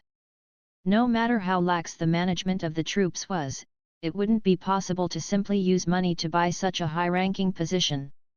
The Qing Consortium had to have a very influential person inside the Li Consortium before he dared to make such boastful claims. At the very least, this person was able to make changes to the private army's database of officers. Ren Xiaosu wondered, aren't you afraid that I'll compromise your secret agent? Mr. Qing Zhen said that you're much more important than the agent now. Tang Zhou said, of course, we'll arrange for him to leave the Li Consortium secretly to avoid any potential issues if something happens to you. All right then. Ren Xiaosu accepted it reluctantly. Tang Zhou said, however, his evacuation is going to be difficult as well. Since the Office of Special Investigations is investigating the spy now, he might not be able to escape. Ren Xiaosu reacted with a strange expression. Why not let me take care of that? What? Tang Zhou was stunned. You might not believe it when I tell you this, Ren Xiaosu said calmly. I've only told you about my identity as a private soldier. However, I'm actually also a captain in the Office of Special Investigations. Tang Zhou was dumbfounded right then and there. Weren't you supposed to be helping the Yang Consortium collect samples of the nanomachines from the Divine Arms Battalion? How did you become an Office of Special Investigations officer as well? Could the Yang Consortium have already infiltrated the Office of Special Investigations? Ren Xiaosu explained, I can't go into too much detail with you as the current state of affairs is a little complicated. Honestly, even Ren Xiaosu thought he had too many identities. And the way he got them was very strange as well. Well, the command center was constantly being shifted further north since nothing could be done if the generals kept remaining behind at the rear. Currently, the command center was located 30 kilometers behind Mount Tontu and was only around 80 kilometers from where Ren Xiaosu and the private troops were stationed. When they got to the command center to look for Hu Shuo, they handed over the private troops roster before reporting on the current situation of the private soldiers. They also expressed their doubts over how the 5 Divine Arms Battalion officers were supposedly killed by plants. Hu Shuo sat in the tent and flipped through the roster. But after flipping through just a few pages, he noticed a familiar name. He instantly figured out a lot of things. He did not have to reason or think it through since that name was as good as the answer. Hu Shuo let out a sigh. As it turned out, the Divine Arms Battalion had swapped their uniforms and vehicles with the private troops that Guy was in. In that case, they could only blame themselves for being unlucky. If they had exchanged their vehicles with any other private troops, an incident like this would have been avoided. A special investigations officer asked when he saw Hu Shuo frowning, "Sir, what's the matter? Is there a problem with the roster?" Hu Shuo came back to his senses and said with a smile, "No, I was thinking of something else." "Oh." The special investigations officer heaved a sigh of relief. He thought he had missed out on some details. "Then should we conduct a thorough investigation of these private troops again? I feel like there's something off about them."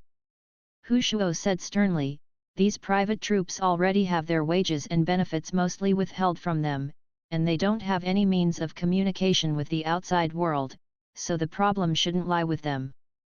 There aren't too many people who know about the Divine Arms Battalion's secrets either, so we should still start investigating from the higher UPS." "Yes, sir." The Special Investigations Officer replied, "We'll focus on investigating the spy among those in the higher UPS then." Hu Shuo nodded. "But don't touch anyone from the Li Consortium." With the tone set, they would thoroughly investigate all higher UPS and leaders, except those who were family members of the Li Consortium. Thinking about this, Hu Shuo couldn't help feeling somber. Who knew what other trouble Ren Xiaosu would cause? At this moment, another special investigations officer came in from the outside and walked up to Hu Shuo. He reported in a whisper, "Sir, we found something unusual." "What did you find?" Hu Shuo was taken aback.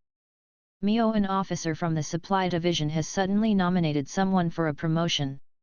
It's like he's skipping the chain of command to promote a private soldier," the special investigations officer said. Hu Shuo paused. "What's the name of the soldier who was nominated?" "Ren Xiaosu." The special investigations officer asked, "Should we investigate them?" Melancholic, Hu Shuo waved it off. "There's no need. Our Office of Special Investigations has to follow up on the big case that's the Divine Arms Battalion, so there's no need to trouble ourselves with such a trivial matter. There will definitely be issues of bribery and corruption within the private troops, so don't waste your energy on such matters." The Special Investigations Officer bowed his head. "Yes, sir." After all the officers of the Office of Special Investigations left, Hu Shuo almost flipped the table. Ren Xiaosu was fucking running rampant. He had to be doing whatever he liked because he was banking on Hu Shuo not daring to touch him. The private troops Ren Xiaosu was with were still encamped at the same spot. Even though a lot of them were close to starving to death, none of them dared to move outside in the face of a threat like the brambles. In the evening, a group of officers from the personnel division suddenly came to the camp. On the way here, they were grumbling, "We had to travel all the way here into these forested mountains just so that we could appoint an officer? Does this private troops officer have no conscience? How dare he sell the comms radio in exchange for money?" When they arrived, the private soldiers lifted the flaps of their tents and sized them up. "You people are..." "I'm Tang Wanyi from the personnel division." "Everyone, gather over here," Tang Wanyi said. The private soldiers all lined up in front of Tang Wanyi with confused expressions on their faces. Tang Wanyi asked, "Who is Ren Xiaosu?" Ren Xiaosu walked out of the formation and said, reporting in, "Sir. I'm Ren Xiaosu." "Okay." Tang Wanyi glanced at Ren Xiaosu out of the corner of his eye. "Congratulations. As Lu Taiyu, the commander of the Iron 2nd Battalion, is still injured and unconscious, we are specially appointing Ren Xiaosu as the acting commander of the Iron 2nd Battalion to lead the troops and carry out operational orders." Ren Xiaosu said excitedly, "Really, sir? Why would I be lying?" "Come and sign your appointment letter," Tang Wanyi said disdainfully. Ren Xiaosu hurried over to sign it and prepared to go back into camp after that. However, Tang Wanyi suddenly pulled him back. "Aren't you going to celebrate with us?" "Celebrate?" Ren Xiaosu was stunned. "How should we celebrate? Why don't I do the splits for you, sir?" Tang Wanyi was dumbfounded. "Why would I want to watch you do the splits?" Actually, this was something the private army practiced. Promoted officers were required to reward those from the personnel division with some kickbacks as a form of celebration. Tang Wanyi was aware that someone had spent more than 100,000 yuan just so that Ren Xiaosu would be promoted. It was obvious how much of a cash cow Ren Xiaosu was. Why else would Tang Wanyi be willing to run all the way here? His legs were almost broken from traveling here. If a promoted officer was not sensible and did not know how to honor his seniors, he could forget about getting promoted again in the future. Naturally, Ren Xiaosu knew about this. However, he didn't plan on giving a single cent to this guy in front of him. Who knew if he would have an opportunity to run away from here soon? In that case, how could he possibly waste money on something like that? Tang Wanyi said coldly, "Think about it carefully." Ren Xiaosu played dumb. "What are you talking about?" If there were not so many people around, Ren Xiaosu would have used his identity as a member of the Office of Special Investigations to arrest Tang Wanyi for being a spy. But thinking about it carefully, he knew that he shouldn't always be causing trouble for Hu Shuo. What if Hu Shuo really got annoyed? Tang Wanyi was livid as he led his men away. This was the first time in many years that the Li Consortium's personnel division had encountered such a blockhead. He ordered those around him, "After we get back, put this Ren Xiaosu on the blacklist. Make sure he never ever gets promoted again in this life. When the war ends, I want him stripped of his rank." Ren Xiaosu looked at Chen Wudi and asked softly, "Wudi, what are they muttering about?" Chen Wudi lowered his voice and said, "Master, they said they want you stripped of your rank at the end of the war." Ren Xiaosu chuckled. As the saying goes, actions speak louder than words. The Li Consortium was so confident of themselves that they kicked off the war, yet the men under them were all a bunch of good-for-nothings. They were definitely not going to be a match for Qing Zhen. In addition to that, the Yang Consortium's soldiers were also biding their time at the border while Li Shenton and Hu Shuo were stirring up trouble internally. It would be really difficult to say what would become of the Li Consortium at the end of the war. Besides, it wasn't like Ren Xiaosu was planning on living here under the Li Consortium's rule anyway, so as if he cared about what happened to them after the war. Naturally, no one dared protest either. The sight of Ren Xiaosu dragging people around in the snow a while ago was still fresh in everyone's mind. Their impression of Ren Xiaosu was that he was a relentless person. But even though he was unrelenting, they did not believe the words he just said. Everyone had already been starving for several days, and they also faced the threat of the brambles outside. Some people felt that Ren Xiaosu becoming the battalion commander at this moment was no different from asking for trouble. Someone from the reinforced company couldn't help but ask coldly, "Since you say that, and we've been starving for several days already, how are you going to help everyone look for food? We'll believe you if you can get us out of here alive and find food as well." As these people from the reinforced company were originally Lu Taiyu's cronies, the sudden change in leadership was definitely going to be a little uncomfortable for them. But anyone here could be the leader as long as they were capable enough. Someone added, "Yeah, we don't even dare to walk too far. What if we encounter that plant again?" When Ren Xiaosu heard this, he gave an impassioned speech. "Since I've promised all y'all, I'll definitely bring everyone out of this place. How about this? I'll walk ahead, and y'all can follow behind me. As long as I remain unharmed, nothing will happen to you guys behind me, right?" Everyone was at a loss for words. Some people were instantly moved when Ren Xiaosu said he would lead the way personally. They didn't expect he would have such courage. If there really were those terrifying plants along the way, Ren Xiaosu would surely suffer the misfortune first since he would be walking ahead. If Lu Taiyu had been conscious, he would probably have ordered other people to lead the way instead of himself. He would definitely not lead by example like Ren Xiaosu. Although none of them believed someone this good still existed in these wastelands, wasn't there a living example standing right in front of them? Ren Xiaosu said righteously, "Everyone, pack up all of your belongings and tents quickly. We'll set off in an hour. I'll walk ahead while you follow me. I'll help everyone search for something to eat." The private troops, who were all made up of refugees, were not cultured people. History had proven that the less cultured a person was, the less likely they would question people and matters around them. Once they got herd mentality, they would be more prone to blindly following orders. They could never have guessed the plant was actually planted there by Ren Xiaosu. If it were other people leading the way, they might really end up getting into trouble with the plant. However, Ren Xiaosu would definitely be safe doing so. After the troops set off, Ren Xiaosu led them northwards and avoided all of the brambles. Some of the vines suddenly emerged from under the snow and started moving threateningly at Ren Xiaosu. However, Ren Xiaosu just stood clear of its attack range. In the eyes of these private soldiers, it was as though Ren Xiaosu was imbued with the power of the gods. Someone shouted from behind for him to be careful, but Ren Xiaosu just turned around and said compassionately to them, "In order to lead you to safety, my sacrifice is nothing in the big picture." Ren Xiaosu felt that he was a great person. He was actually leading these private troops out of the predicament he had created. Tears were streaming from someone behind Ren Xiaosu. "Thank you, Battalion Commander. Thank you, Battalion Commander." Ren Xiaosu continued advancing while counting the gratitude tokens he received. Good, he had gained yet a few more gratitude tokens.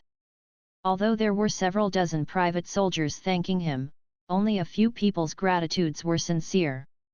Someone from the reinforced company whispered, "It looks like he really is competent. It might be a good idea if we follow a good leader like him in these current times." The company commander said calmly, "Let's observe the situation for now. It isn't such a big deal if he just gets us out of here. I'll only be convinced if he can successfully lead us to some food as well." In reality, it did not matter to Ren Xiaosu whether he could convince them, since he wasn't planning on doing so in the first place. His priority was to bring them to the designated location he had discussed with Tang Zhou. The people behind him were not even sincere when they thanked him. He had helped them find a way to sneak into the forward operating base to dine, but he was still immediately betrayed by them. Chen Wudi, who was kind-hearted enough to help someone in need, was described as a fool as well. Ren Xiaosu neither sympathized with these people nor did he intend to become true comrades with them. By this time, they had left the Brambles plantation. Ren Xiaosu turned around and said to everyone, "Those vines very likely only grew in that small patch there, so there's no need to worry about them anymore." Everyone heaved sighs of relief in response. Someone said, "Then can we rest now?" Some of them were about to sit right down in the snow. The private troops were lazy like that. But Ren Xiaosu continued, "We still can't rest. I promised that I'd search for food for y'all, so let's overcome the difficulties ahead of us first. And I have already come up with a good plan." When they heard they might get something to eat, everyone became excited. Even the reinforced company's soldiers had run out of food a day ago. Everyone was so hungry they were lightheaded. Ren Xiaosu headed into the mountains. But before he could even take 2 steps, he saw a hollow high in a tall tree next to him. He climbed the tree and reached into the hollow. Everyone was wondering what Ren Xiaosu was doing. But when Ren Xiaosu withdrew his hand from the inside, a squirrel escaped from within in a flurry while Ren Xiaosu held a fistful of pine nuts and dried fruits they had never seen before. Ren Xiaosu said with a smile, "Everyone, go around and look for similar hollows in the trees like this one. There should be enough food for everyone to fill their stomachs a little. Tell me if anyone discovers a cave or a rock cleft. That's where our dinner for tonight is going to be." "What's going to be in the cave?" someone asked curiously. Ren Xiaosu jumped down from the tree. As he stuffed a pine nut into his mouth, he said, after snakes store enough fat in the bodies, they start hibernating, 1. For the winter. When that happens, they become very vulnerable to humans. Also, they prefer to be in groups when they hibernate. If we can find a cave, we'll basically have found a den of snakes, and we can eat roasted snake for our dinner tonight. A ton of venomous snakes, bugs, and ants could be found in the southwestern region. Whenever Ren Xiaosu ventured into the wilderness in the past, he would always be exceptionally alert to this. But most snakes usually ended up as food during their hibernation process. This was further helped by the fact that snakes preferred hibernating in groups. They did this to coil together to keep warm and reduce water loss in their bodies. 30% of snakes that did not hibernate in groups did not survive the winter. So some of the braver refugees would head into the mountains to search for snake dens during the winter. If they found one, it would be a great harvest for them, and they would be able to live more comfortably for the entire winter. And Ren Xiaosu was the bravest person in this group of refugees. Snakes do not actually hibernate. The term for cold-blooded animals that hibernate is brumation. Li Qingzheng chuckled and said, Xiaosu, you're really resourceful. There's no lack of food wherever you go. In this wilderness, it was an incredibly exceptional skill to be able to find food wherever one went. At this moment, Ren Xiaosu turned around to the reinforced company and was taken aback. Where's Lu Taiyu? The reinforced company's soldiers had been taking turns to carry Lu Taiyu. But as they walked on, Lu Taiyu suddenly disappeared. Li Qingzheng said softly to Ren Xiaosu, I saw them secretly dump Lu Taiyu on the side of the road just now. I think they're finding you more reliable than Lu Taiyu, so they're pledging their loyalty to you now. Ren Xiaosu found this rather lamentable. As the former Iron 2nd Battalion commander, Lu Taiyu had been dumped just like that. If the reinforced company could dump Lu Taiyu today, they could also dump Ren Xiaosu tomorrow in the same manner. Who would dare to desire such loyalty? This incident reminded Ren Xiaosu once again that hardly anyone in the Iron 2nd was good. So he should not take his role as battalion commander too seriously. The commander of the reinforced company walked up to Ren Xiaosu and said with a smile, Battalion commander, why don't we set up camp here tonight? I think we already have more than enough food. Ren Xiaosu smiled and said, it's been hard on you guys, but we still have to walk a little further since it isn't safe here. Alright then, I'll get everyone to endure it a little more. The reinforced company's commander walked away with a smile. As long as they had food to eat, everything else could be discussed. The reason why Ren Xiaosu did not want to set up camp here was not that it was unsafe, but that he still had not led the private troops to the designated location yet. The troops continued marching. Although they still had not eaten yet, everyone was very energetic and motivated. Suddenly, Ren Xiaosu saw some smoke spiraling up in the valley ahead of them. He called the reinforced company's commander over and said, could friendly forces be up ahead? Let's go and have a look. We can say hi to them and ask for directions to see if we're heading the right direction to MT Fenji. Okay, the reinforced company's commander replied. Then Ren Xiaosu quietly ordered Li Qingzheng and the rest of the platoon, I want all of you to head to the back of the troops. Watch the others and ensure that no one leaves the group. If anyone attempts to run away, deal with them as you would with deserters and shoot them on the spot. If a fight breaks out, I want all of you to take cover somewhere in case you get hit by stray gunfire. Li Qingzheng was stunned. Since Ren Xiaosu was saying this, it was clear he already knew who was in the mountains on the opposite side. He was deliberately trying to lead these private soldiers over there. Furthermore, Ren Xiaosu seemed absolutely sure that an intense battle was going to take place. What was going on? Why did Ren Xiaosu know that? Li Qingzheng suddenly remembered that Ren Xiaosu had been going outside very often during the past few days.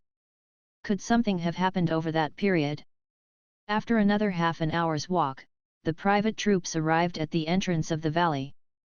The reinforced company's commander said with a smile as he walked in, "I wonder what troops would camp in a ravine like this. They could be another group of private soldiers just like us." Ren Xiaosu smiled and said, "I guess so." In reality, Qing Yun's trusted troops could easily travel on the main mountain paths here.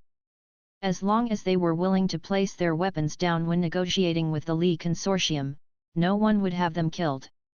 However, Qing Zhen requested for them to keep their movements a secret in case a spy from a third party found out about their negotiations. After all, it wouldn't be good if either of the other two organizations found out that the Qing Consortium was negotiating with both of them at the same time. Therefore, the troops who had been sent here to negotiate could only make their way over in secret. When they reached the designated location, Qing Zhen would get in touch with the Li Consortium's higher UPS and arrange for a meeting where they would personally come down into the mountains for secret negotiation talks. However, Qing Zhen had no intention of negotiating with the Li Consortium. Right from the beginning, he was only thinking of leaving Qing Yun's trusted troops here to die in the Li Consortium's territory. When the private troops went into the mountains, the commander of the reinforced company stunned. He saw the other party dressed in the Qing Consortium's black military uniform and instantly realized they were not the Li Consortium's private troops at all.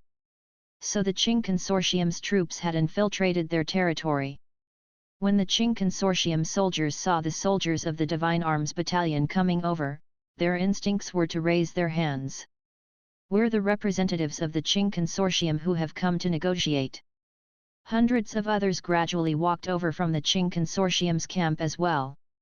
Ren Xiaosu saw they had already raised their guns and were ready to shoot at any moment.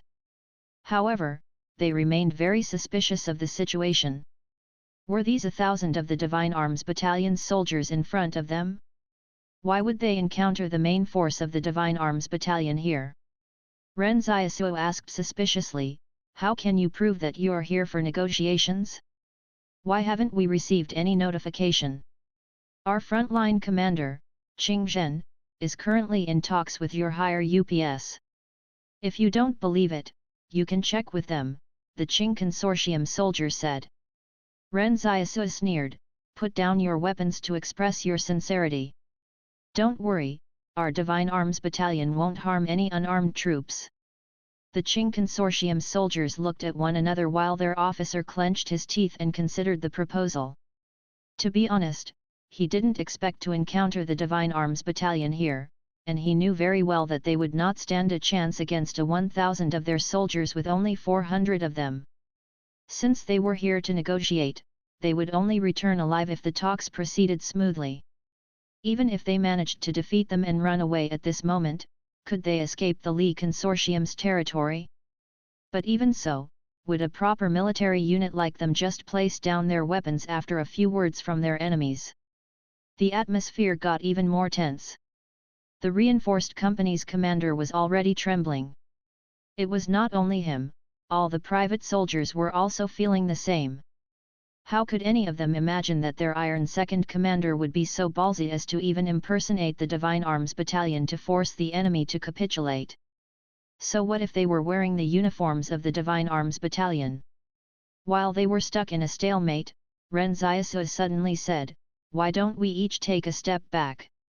I'll hand over our reinforced company's commander to you as hostage to show our sincerity." The reinforced company's commander was speechless. When did he become an offer of sincerity? Whoever wanted to volunteer could go instead. But before he could react, he was pushed out by Ren Xiaosu and stumbled across to the Qing Consortium's camp. When a group of their people pointed their guns at him, he was dumbfounded. Ren Xiaosu said coldly, "If y'all still think that's not enough, I suspect that you aren't sincere at all and that you aren't here to negotiate." The Qing Consortium's officer slowly replied, "Attention, put down your weapons." But while the Qing Consortium's troops were putting down their weapons, Ren Xiaosu took out a pistol and shot the Qing Consortium's officer dead. Everyone was dumbfounded as the crack of the gunshot reverberated through the valley. How could he go back on his words? Ren Xiaosu roared, "They're defenseless now. Those who kill the Qing Consortium's troops will have rendered a great service." Follow my lead. The people behind him were dazed. Some of them followed right after him and rushed forward as well. Although some of the soldiers tried to run away, Li Qingzhen's group was watching them from behind with their guns. Li Qingzheng raised his firearm and said with a grin, "Let's see who dares to escape." Their entire group was suddenly forced to fight as they rushed forward with their guns. The battle descended into chaos and some people did not even know what was going on. Seeing Ren Xiaosu rushing forward so fearlessly, they subconsciously followed him and started shooting mercilessly. When the Qing Consortium soldiers saw this, they immediately pulled out the pistols they had hidden up their sleeves. In fact, they were only willing to put down their weapons earlier because they still had guns hidden. They were not really unarmed. When Ren Xiaosu, who was furthest in front, flicked his wrist, a reinforced company soldier went in front of Ren Xiaosu and shielded him. The wrist flick was so concealed it looked like the soldier had decided to block the bullet for Ren Xiaosu. Ren Xiaosu shouted in distress, "Don't!" At this moment, the reinforced company's commander was lying on the ground with blood oozing from his mouth. He was the only person who saw what Ren Xiaosu did. He mumbled, "What the fuck?" No one heard what the company commander said amid the intense gunfire. "How could you allow our enemies to infiltrate so easily? You might as well wait until they arrive at our HQ's doorstep before you realize they're here," the general roared. The staff officer hemmed and hawed before saying, "We suspect they were sent here to carry out a decapitation strike, so they deliberately traveled in the mountains. They did not bring a full-strength force with them because they wanted to travel quickly and quietly to avoid detection." "How did all of them get wiped out then?"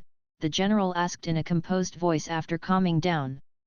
"We have written statements from the private troops who mentioned they were from the Iron 2nd Battalion. They said they were able to wipe out their enemies this time because their battalion commander is wise and courageous. He took advantage of the Divine Arms Battalion's uniforms they were wearing to fool the Qing Consortium soldiers into believing him and then immediately launched an assault after forcing them to disarm," the staff officer said. "Why does this account sound so weird?" the general wondered. He felt that something was amiss, but he did not know where the problem lay. "I also find it quite weird. However, it does make sense that the Qing soldiers were aware they wouldn't be able to defeat the Divine Arms Battalion." The staff officer said, "How should we handle this matter? How many people from this battalion of private troops died in the battle?" the general asked. 400. It's equivalent to the number of deaths our enemies suffered, the staff officer said. The general said with heartfelt emotion, "A battalion of private troops was actually able to wipe out the Qing special forces and their casualties did not even exceed our expectations? This is a great triumph. This is exactly the triumph we need now." The staff officer immediately understood what the general meant. Everyone had been very optimistic about the Divine Arms Battalion's mission and hoped they would lead them to their first victory in the war. It would have boosted the morale of the military. However, the higher the expectations, the greater the disappointment. The Li Consortium's higher UPS and generals were crestfallen at the defeat of the Divine Arms Battalion. In the combat meetings held over the past 2 days, everyone in the command center seemed overwhelmed by a sense of defeat. The combat staff officers did not even dare to cough openly in fear of getting reprimanded. But now it was great news that they heard a battalion of private troops had wiped out the troops of their enemy's special forces. At their level, they did not actually care about how many soldiers died in the battle. All they were concerned about was how this result would affect the overall situation. The general said, "Report this to the board immediately, and request for the battalion of private troops involved to be commended. I want to rename the Iron 2nd Battalion to the Heroes Battalion. The active battalion commander will be officially appointed as a major as part of the Li Consortium's combat troops. On top of that, I want them to be equipped with the best gear we have." The staff officer was stunned for a moment. This was going to set a precedent for their entire military organization. Even though there were military ranks in the private army, their soldiers were never officially appointed any rank. Therefore, the officers of the private army were just like regular employees, and they could even pay bribes to get appointed to certain positions in the organization. However, the Li Consortium had never considered the private soldiers as their people before. But with an official appointment now, everything was going to be different. Someday Ren Xiaosu might even get transferred to the Li Consortium's regular troops and hold an important position. As for reporting to the board, that was only standard protocol. At a time like this, the board would not interfere with decisions regarding the appointment or removal of an officer. As long as the move was beneficial to the war, they would not stop it from happening. But suddenly the general said, after these private troops have been equipped with their gear, deploy them to our most impregnable defensive line. I've received intel that the overall commander of the Qing Consortium military has changed to Qing Zhen. What's that supposed to mean? The staff officer asked after a slight hesitation. Qing Zhen is an extremely prideful man. It would be really embarrassing if word of his special forces getting wiped out by our private troops got out. How could a proud person like him possibly tolerate a failure like that?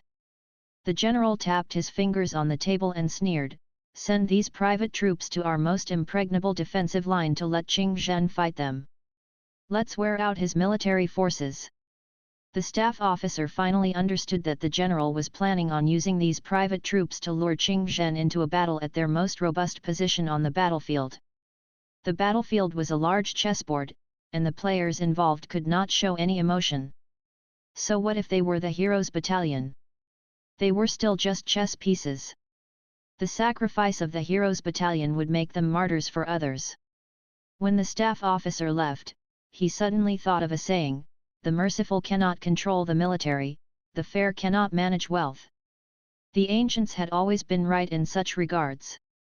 Full of pent-up anger towards Ren Xiaosu, Tang Wanyi of the personnel division had just returned to the command center. When he came back, he was ready to write up some dirt about Ren Xiaosu so that he could deal him a fatal blow at a critical point in the future. How could he expect to survive in the military after offending someone in the personnel division? How nonsensical! But at this moment, someone lifted the personnel division's tent flap. A combat staff officer came in with a document tucked under his arm and said, "Who's in the personnel division?" Tang Wanyi immediately put on a placating smile and said, "Over here." Everyone used to say that other than the chief of staff, normal staff officers held no real authority. But in wartime, these staff officers had the most presence around the generals. If any of them bad-mouthed you in front of the higher UPS, you would probably not survive the backlash. And it would be even worse if the staff officer was a favorite of the leaders. Although the staff officer was submissive before the generals, he was not so polite with those in the personnel division. Execute the order on this appointment document. The private troops Iron 2nd Battalion will be renamed the Heroes Battalion, and Ren Xiaosu will be appointed with the rank of Major. Equip the battalion with supplies and then deploy them to the designated battlefield at the indicated time. Tang Wanyi was stunned. What? Ren Xiaosu? Appointed to Major. Tang Wanyi was a smart person and knew what was going on. The staff officer gave Tang Wanyi a look from the corner of his eyes and said, "What? You have a problem with that?" "No, I wouldn't dare." "I'll get to it immediately," Tang Wanyi said bitterly. "What the fuck?" He had to travel all the way back there again after just returning. Before the staff officer left, he said, "It seems like you have a grudge against this Ren Xiaosu. But let me remind you, his rank is higher than yours now.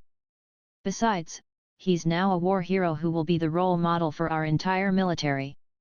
If you've offended him before, you had better reconcile with him quickly. Know what your priorities are." Tang Wanyi even wondered if Ren Xiaosu and him were destined to be at odds with each other. On that very night, Tang Wanyi arrived at the private army's camp once again. This time, his attitude was much better. He not only brought the appointment document but also 5 truckloads of food rations and another 5 truckloads of weapons. But that was not all. Even the trucks were left behind for Ren Xiaosu and his men so they could use them to get to the front line quickly. Tang Wanyi looked at Ren Xiaosu and said with a smile, "Sir, I'm sorry if I offended you last time. You're a magnanimous person. If there's anything else about me you're unhappy with, please tell me clearly. Tell me, what can I do to get your forgiveness? Ren Xiaosu gave it some thought. Why don't you do the splits for me? Tang Wanyi was speechless. Military vehicles often drove past on the roads, as if the atmosphere of war was still not distinct enough. A curfew had already been implemented in the stronghold. After 10 p.m., any pedestrians found on the street would get sent to the Public Order Division to be detained without room for negotiation. In peacetime, the stronghold residents liked relying on connections to get things done. If someone committed a misdemeanor, everything would be all right if they could find an acquaintance to sort out the matter. But it was different now. It would be tough for those who got sent the Public Order Division to get out until after the war was over. Connections had suddenly become useless. Before the curfew time, a thin girl wearing a cap went into a hardware shop. As her hair was short, her long and beautiful neck could glimpsed under her shoulder-length hair that covered it. She was dressed in well-fitting athletic wear. When she raised her arm, the attire emphasized the outline of her slim waist. She gently knocked on the roller shutter door 6 times in a row, then paused for 2 seconds before rapping harder once more. Someone immediately raised the roller shutter, and the girl bent down to get into the shop. The owner of the shop was balding. He smiled and said, "You came from the north." The girl said, "Update me on the current situation." "Nothing special has happened. It's rumored that the Divine Arms Battalion suffered a disaster while retreating from the Qing Consortium's territory.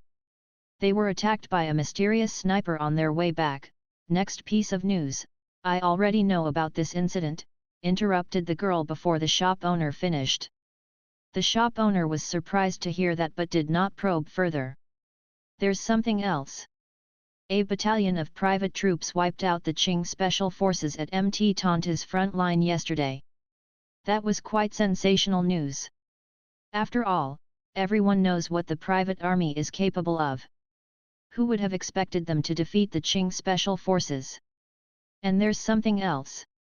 I haven't gotten my hands on the Li Consortium's defensive deployment map yet. Once I have it, I'll send it into the higher UPS immediately." Half of the girl's face was hidden under the shadow of her cap. She replied, "There's no need to update me about things like the defensive deployment map. I won't be participating in this war. Right now, I need you to help me look for a young man called Ren Xiaosu." "Okay, I'll keep it in mind." The owner said softly, "Do you have any clues on where to start looking?" The girl thought for a moment before answering, "You can start with wherever something unusual has happened." "Unusual?" The owner said, "Nothing unusual has happened recently." "That can't be." The girl seemed to remember something and said, "Bring me the list for that group of private soldiers." The shop owner was stunned.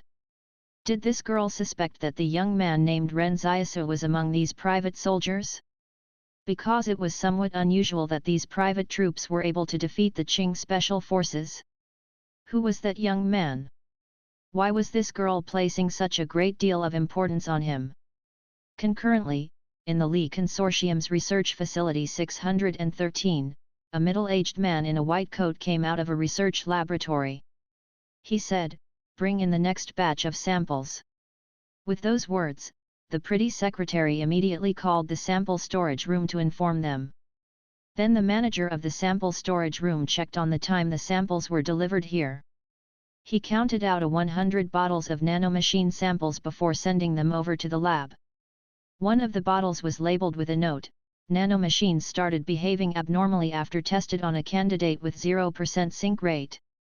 Elsewhere, several operators were looking at the corpses of some nano-soldiers in a nanomachine reclamation factory. They were preparing to reclaim the nanomachines in these corpses before proceeding to unlock and reset them. Huge robotic arms hovered over the bodies as the operators controlled them. The operators were already numb from facing corpses like these all day long. Outsiders might not know what experiments the Li Consortium was carrying out, but the staff here had been doing the same reclamation operations on a large number of corpses every day. They were not concerned about how these corpses came about, where they came from, or where they would go. They were only concerned about whether too many corpses would get delivered here tonight and affect the time they finished their shift. Of course, they were only allowed to return to their closed-door dorms after work since this was a top-secret job. There was even an entire company of soldiers that watched over them. But it was still much better than having to face these corpses. At the very least, they could still drink free beer or watch videotapes or the like after returning to their dorms. In a way, their daily lives were not exactly that boring. At this moment, the robotic arm buzzed and vertically descended to a corpse lying flat on a stainless steel bed. There was a needle-like catheter attached to the front of the robotic arm that could be inserted under the skin. The operator pressed a key on the control panel. But a second later he was stunned. Why isn't it reclaiming the nanomachines? A co-worker next to him said calmly, there could be some problems. Try again. Okay. After that, the operator on the control panel tried to extract the nanomachines again. But still, nothing happened. Should we manually operate it? Team leader, please authorize me. I need permission for the manual operation process. A middle-aged man came over and entered a long password into the control panel. He instructed, try using the C2 remote access protocol. When the robotic arm remained motionless, the middle-aged man frowned and said, it's still not working. There's only the C1 remote access protocol left to try? But I don't have the permissions to access it. I'll need to seek approval from the board first. But the operator froze. Team leader, nothing's gonna work. The nanomachines in his body are gone. The military trucks were humming noisily as they made their way north on the mountain roads. Li Qingzheng sat in the driver's seat and roared in high spirits, Xiaosu, you're amazing. How did you end up becoming a major in the Li Consortium's regular troops in the blink of an eye? You're gonna have such a bright future. Do you know that being a regular soldier of the Li Consortium is completely different in status from being in the private troops? Ren Xiaosu pulled a long face next to him. Enough bullshit, I'll take over driving for a while, that won't do. There are still other soldiers in the back of the truck, and we're driving next to a cliff as well. Li Qingzheng turned down his battalion commander's request as he was really afraid of an accident happening. It would be all right to let Ren Xiaosu drive on a flat road, but he did not dare to let him touch the steering wheel while they were traveling on a mountain road. This was even after Ren Xiaosu had been promoted to battalion commander. Their lives were more important. The private troops had had their weapons upgraded. Although their total strength had been reduced to 511 people after the previous battle, everyone was now equipped with automatic rifles. Moreover, they were also given plenty of ammunition and even had 4 heavy machine guns attached to the battalion. Although their equipment was still inferior to the Li Consortium's combat troops and they were not even given any rocket launchers, it was much better than what the other private troops had. Li Qingzheng rubbed the steering wheel as he said with a chuckle, it wasn't until today that I finally feel kinda like a soldier. This feels just like a dream. I never could have expected we'd wipe out the Qing Special Forces. At the time, everyone realized that Ren Xiaosu had also rushed out furthest to the front. So why had all the people around him died, yet he was left unscathed? After the battle ended, Ren Xiaosu even led everyone to mourn for their dead comrades. He said with a very sorrowful look, our brothers in arms led a great life and died such a glorious death. Some of them fought bravely, and others even died saving me. How could those soldiers from the reinforced company possibly give up their lives to save Ren Xiaosu? The others might believe it, but Li Qingzheng and Zhang Wu's students were not convinced. But nobody minded. In this era, the living had no time to grieve for the dead. Besides, it wasn't like they had a foundation of friendship with them to begin with. This time, they were under orders of command headquarters to head northwards and had been requested to join up with the garrison at position 313 where a large group of the Li Consortium's combat troops were also stationed. Usually, private troops would not get deployed to important strategic locations like Position 313 to provide support. But the situation with the Heroes Battalion was a little different. No one could say for sure if they were still considered as private troops or not. After all, none of the battalion commanders in the private army had been given official appointments before, and no private army had ever defeated any of the Qing Consortium's combat troops either. Let alone the private troops, not even the Li Consortium's regular troops were a match for the Qing Consortium's regular troops. On their way there, they passed 2 forward operating bases. The treatment they received when they entered the FOBS was different this time. The commanders of the FOBS even welcomed them with great hospitality when they arrived, and they were served good food that included delectable meat dishes. Not only did they have food to eat when they arrived, but they also found it unnecessary to pack some buns to take with them on departure. The people from the FOBS would load up baskets of buns onto the vehicles and even gave them beef jerky to bring along. This made Ren Xiaosu feel somewhat uncomfortable. There was no room for him to make use of his street smarts. When the commander of the FOB sent them off, he said with a smile, "I wish you all the best going forward. When you get to Position 313, we hope to hear about the glory of our Li Consortium's combat troops again." He took 20 minutes just to bid farewell to them. It was undeniable that he was fawning upon them. Actually, this was just how the Li Consortium's system was structured. When a new star rose, the sycophants would always think this would be a good opportunity to pander to those above them. If they did not do it now, it would be too late when the new star reached the top. But after they resumed their journey, even Li Qingzheng noticed something was off. "Xiaosu, I've realized that everyone seems to know we're heading to Position 313. Something doesn't feel right." The movement of a fighting force was generally kept confidential, and it was the same even for the private troops. Friendly forces were not allowed to ask about each other's battle plans without authorization from the higher UPS.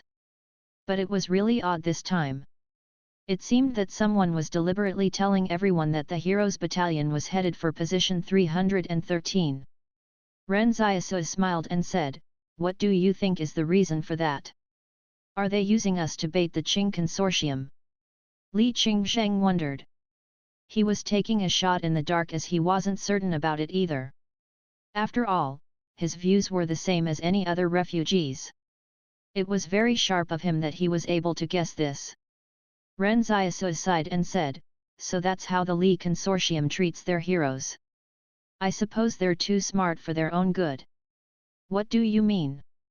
Li Qingzheng asked curiously. Next to them, Chen Wudi piped up, "What my master meant was, how could anyone not have guessed it when even you were able to think of it?" Li Qingzheng was speechless. However, Ren Xiaosu was also aware that this was a very obvious move. The Li Consortium was openly telling the Qing Consortium that the private troops who had humiliated them would be at Position 313 and was challenging them to go there. If they did not dare to go, it would also be considered a blow to the Qing Consortium's morale. But if they did, they would have a fierce battle on their hands. Actually, the Heroes Battalion was only a pawn on the overall battlefield. They were a drop in the ocean. Position 313 was located on the sunlit slope of Mt Shuanglong. Tens of thousands of the Li Consortium's combat troops were garrisoned on the front lines that stretched all the way from Mt Tanta to Mt Shuanglong, passing through Mt Fenji in the middle. Meanwhile, the front line at Mt Qingsheng in the west that faced the Yang Consortium was even more heavily garrisoned with soldiers. Just at this location alone, tens of thousands of soldiers were traveling to and from the front line on a daily basis. So their 500-strong battalion was nothing compared to that. But fighting a war would never be as simple as solving an equation. The generals needed to play every move carefully and fight for every point that was up for grabs. But the general who made this strategic decision could never have expected that Ren Xiaosu had already discussed matters with the Qing Consortium. Li Qingzheng was getting extremely worried, but Ren Xiaosu was not one bit worried. He acted like he was just heading north for a holiday getaway. Li Qingzheng looked at Ren Xiaosu and asked, "Xiaosu, aren't you worried?" Chen Wudi corrected, "It's battalion commander." Li Qingzheng snapped, "You're really worthy of being your master's lackey." By now, everyone knew that Chen Wudi was a little mentally ill. He called himself the reincarnation of the great sage while Ren Xiaosu was the reincarnation of Tripitaka. However, they did not have any issues with him. If anyone in the troops had any difficulties, Chen Wudi would definitely help them as long as they were sincere in asking for help. It was really rare for a good person like that to appear in a world like this. When they thought about it sometimes, it was really ironic how only those who were mentally ill were willing to be good people. Ren Xiaosu, who was resting next to Li Qingzheng, opened his eyes and looked at him. "You can rest easy. With me around, nothing will happen." He could not just say to Li Qingzheng, "Don't worry, I'm the Qing Consortium's head spy planted in the Li Consortium. They won't attack the place I'm at." He could only beat around the bush. Although Li Qingzheng admired Ren Xiaosu a lot, he still could not help but ask, "What if they focus their forces on attacking us for the sake of getting revenge?" Ren Xiaosu got impatient. "If you let me drive for a while, I'll answer you right away." Li Qingzheng immediately gripped the steering wheel tight. "In that case, I don't want to know." Ren Xiaosu was annoyed. Suddenly, a hawk schemed over their vehicle at low altitude. Ren Xiaosu looked out of the window and saw the bird probably had a wingspan of more than 4 meters. What an awe-inspiring sight! These days, it would be challenging for any air forces to engage in aerial activities with those ferocious flying beasts up in the skies. The main difficulty laid in taking off since they would easily be targeted by these flying beasts. Wars between humans in the past were a little more diverse than this current era. Then was a time when those that could fly were not necessarily birds, and those that could swim were not necessarily fish. But now armored brigades and artillery units were the keys to victory since only land battlefields were left to fight on. Meanwhile, nanomachines had become the most significant variable in current wars. The Yang Consortium's armored brigade quietly arrived at the front line of MT Ping at this moment. In the Yang Consortium's battle plans, the armored brigade would work with 2 infantry brigades to tear apart the Li Consortium's defensive line with a 40-kilometer wide breach within 3 days once the war broke out. That would leave all of the Li Consortium's defensive anchor points at the front line of MT Qingsheng ineffective. But of course, the Li Consortium were not sitting ducks either. Since everyone still had their trump cards hidden, no one would know what the outcome would be until after the curtain was lifted. The soldiers in the transport trucks passing by were looking at them coldly. When the private troops reached the camp, not even a single person was there to welcome them. Li Qingzheng scratched his head at the entrance of the camp. "What's going on? Are we not welcome here?"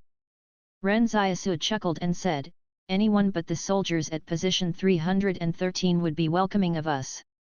Just as Chen Wudi mentioned earlier, if even you could guess that we got sent here to become live targets on the battlefield, surely the commanding officer at position 313 also reached the same conclusion." Li Qingzheng finally realized why they were so welcomed at the FOBS. It was because everyone was looking forward to their upcoming performance here on the battlefield. But they were not welcome at position 313 because their arrival meant that Qingzhen would most likely send a large force here. How could the soldiers at position 313 be in a good mood when they knew they would probably have to fight their toughest battle soon?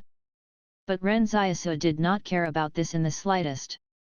He went straight through the camp entry procedures at the sentry post and strolled in with his force of 500-odd private soldiers. At this moment, an officer blocked Ren Xiaosu's path. When he looked at the soldiers behind Ren Xiaosu, he saw them all standing ungainly and without proper bearing. How was this supposed to be a unit capable of participating in a battle? Although Ren Xiaosu and his men had defeated the Qing special forces, the nature of the refugees and the troops remained unchanged. Not only were their postures unsightly, but they were also wearing their uniforms sloppily. Initially, the officer at position 313's campsite had been thinking, since they're already coming over, so be it. It's not so bad if a group of truly elite troops got deployed here anyway. But from the looks of it now, this heroes battalion must have gotten really lucky in their previous battle. The officer frowned at Ren Xiaosu and said, "You're Ren Xiaosu, aren't you?" "Yes, that's me," Ren Xiaosu said with a smile. "How do you lead your soldiers?" The officer sneered. "They aren't even standing in an orderly fashion. Don't you normally drill?" "Who are you?" Ren Xiaosu said unhappily, "Are you looking down on our heroes battalion?" The officer choked a little before saying, "I'm Ma Kai, the commanding officer at position 313. I'm a senior colonel.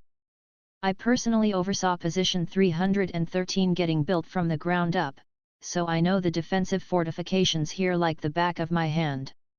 Ren Xiaosu quickly grabbed his hand tightly and said, "Great job. You're exactly the kind of down-to-earth person who can get things done that the organization needs." Ma Kai was speechless. The reason why Ma Kai had said that was to make Ren Xiaosu understand that he was the one who called the shots at position 313. Even if the fucking heroes battalion had to come here, they would still have to listen to his command. So how did it end up with Ren Xiaosu extending his regards to him? Ma Kai said with a dark expression, "Don't play dumb with me. I don't know how you managed to defeat the Qing Special Forces, but in my eyes, you people are just pieces of dog shit sent here by the higher UPS to implicate us. I hope that you all will know your place and don't think that you are really heroes. Adjutant Zhang, bring them to where they will be holding. Don't come out here and make trouble for us if it's no business of yours." No one in the private troops dared to say a word. Although they had been basking in glory on their way here, they were immediately brought back down to earth once they arrived at this place. But Ren Xiaosu did not say anything. He just observed the surrounding terrain as he followed Adjutant Zhang and walked north. Position 313 was the general name given to this defensive front. It was a defensive anchor point for the entire front line at Mt Shuanglong and was located in the northernmost part of the whole battlefield. It was also the closest to where the Qing Consortium's combat troops were. The entire defensive front covered an area of over 66 hectares and extended into the hinterlands of Mt Shuanglong. In modern-day battles, it wouldn't be enough to just defend the high ground. If anyone were foolish enough to only do that, they would easily die to an enemy's artillery bombardment. However, it would be a huge mistake if anyone thought that a defensive front was helpless in the face of modern-day artillery attacks. Sometimes, normal people in the stronghold would often have conversations over drinks about the theory of the omnipotence of missile weapons. But only those who had actual combat experience would understand that for a missile to hit its target accurately, it would require the sacrifice of many human lives in order to pinpoint the precise location of the enemies. Additionally, there were also vehicle-mounted short-range air defense (SHARAD) systems deployed at strategic defensive positions that worked very well against subsonic missile weapons such as grenades, mortars, and rockets, which were not guided and would not be able to get past these air defense systems. Humans did not purely focus on studying the different means of attacks. In the current day, whoever possessed a more advanced defense system would gain a greater advantage with the same level of firepower. It might be possible for the Qing Consortium to bombard the area with artillery fire, but who could afford to shell an area as large as the whole battlefield? Every single artillery shell cost money. The purpose of war is to plunder benefits.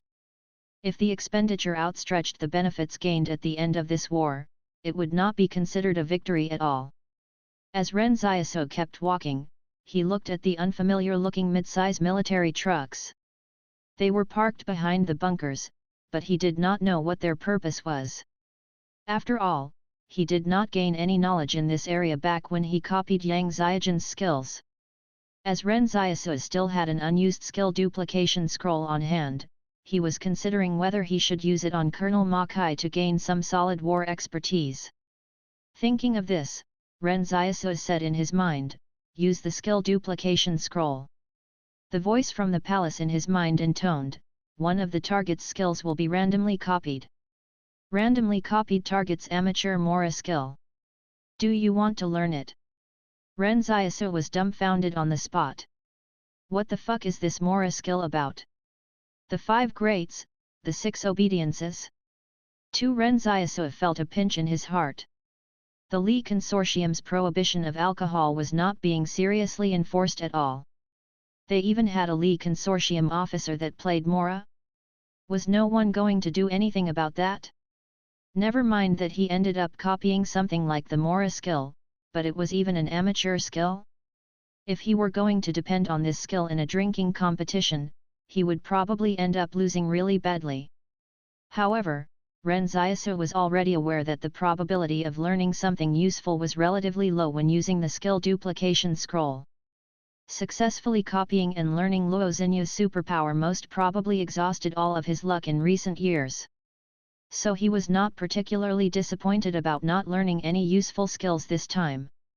At this moment, Ren Xiaosu asked the palace, "What is Ma Kai's proficiency in leadership command?" This information can be revealed if it's for a former target you've attempted to learn from. He has advanced proficiency in army warfare leadership, replied the voice from the palace.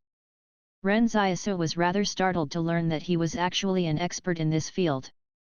It was no surprise then that he was appointed as the commanding officer of position 313.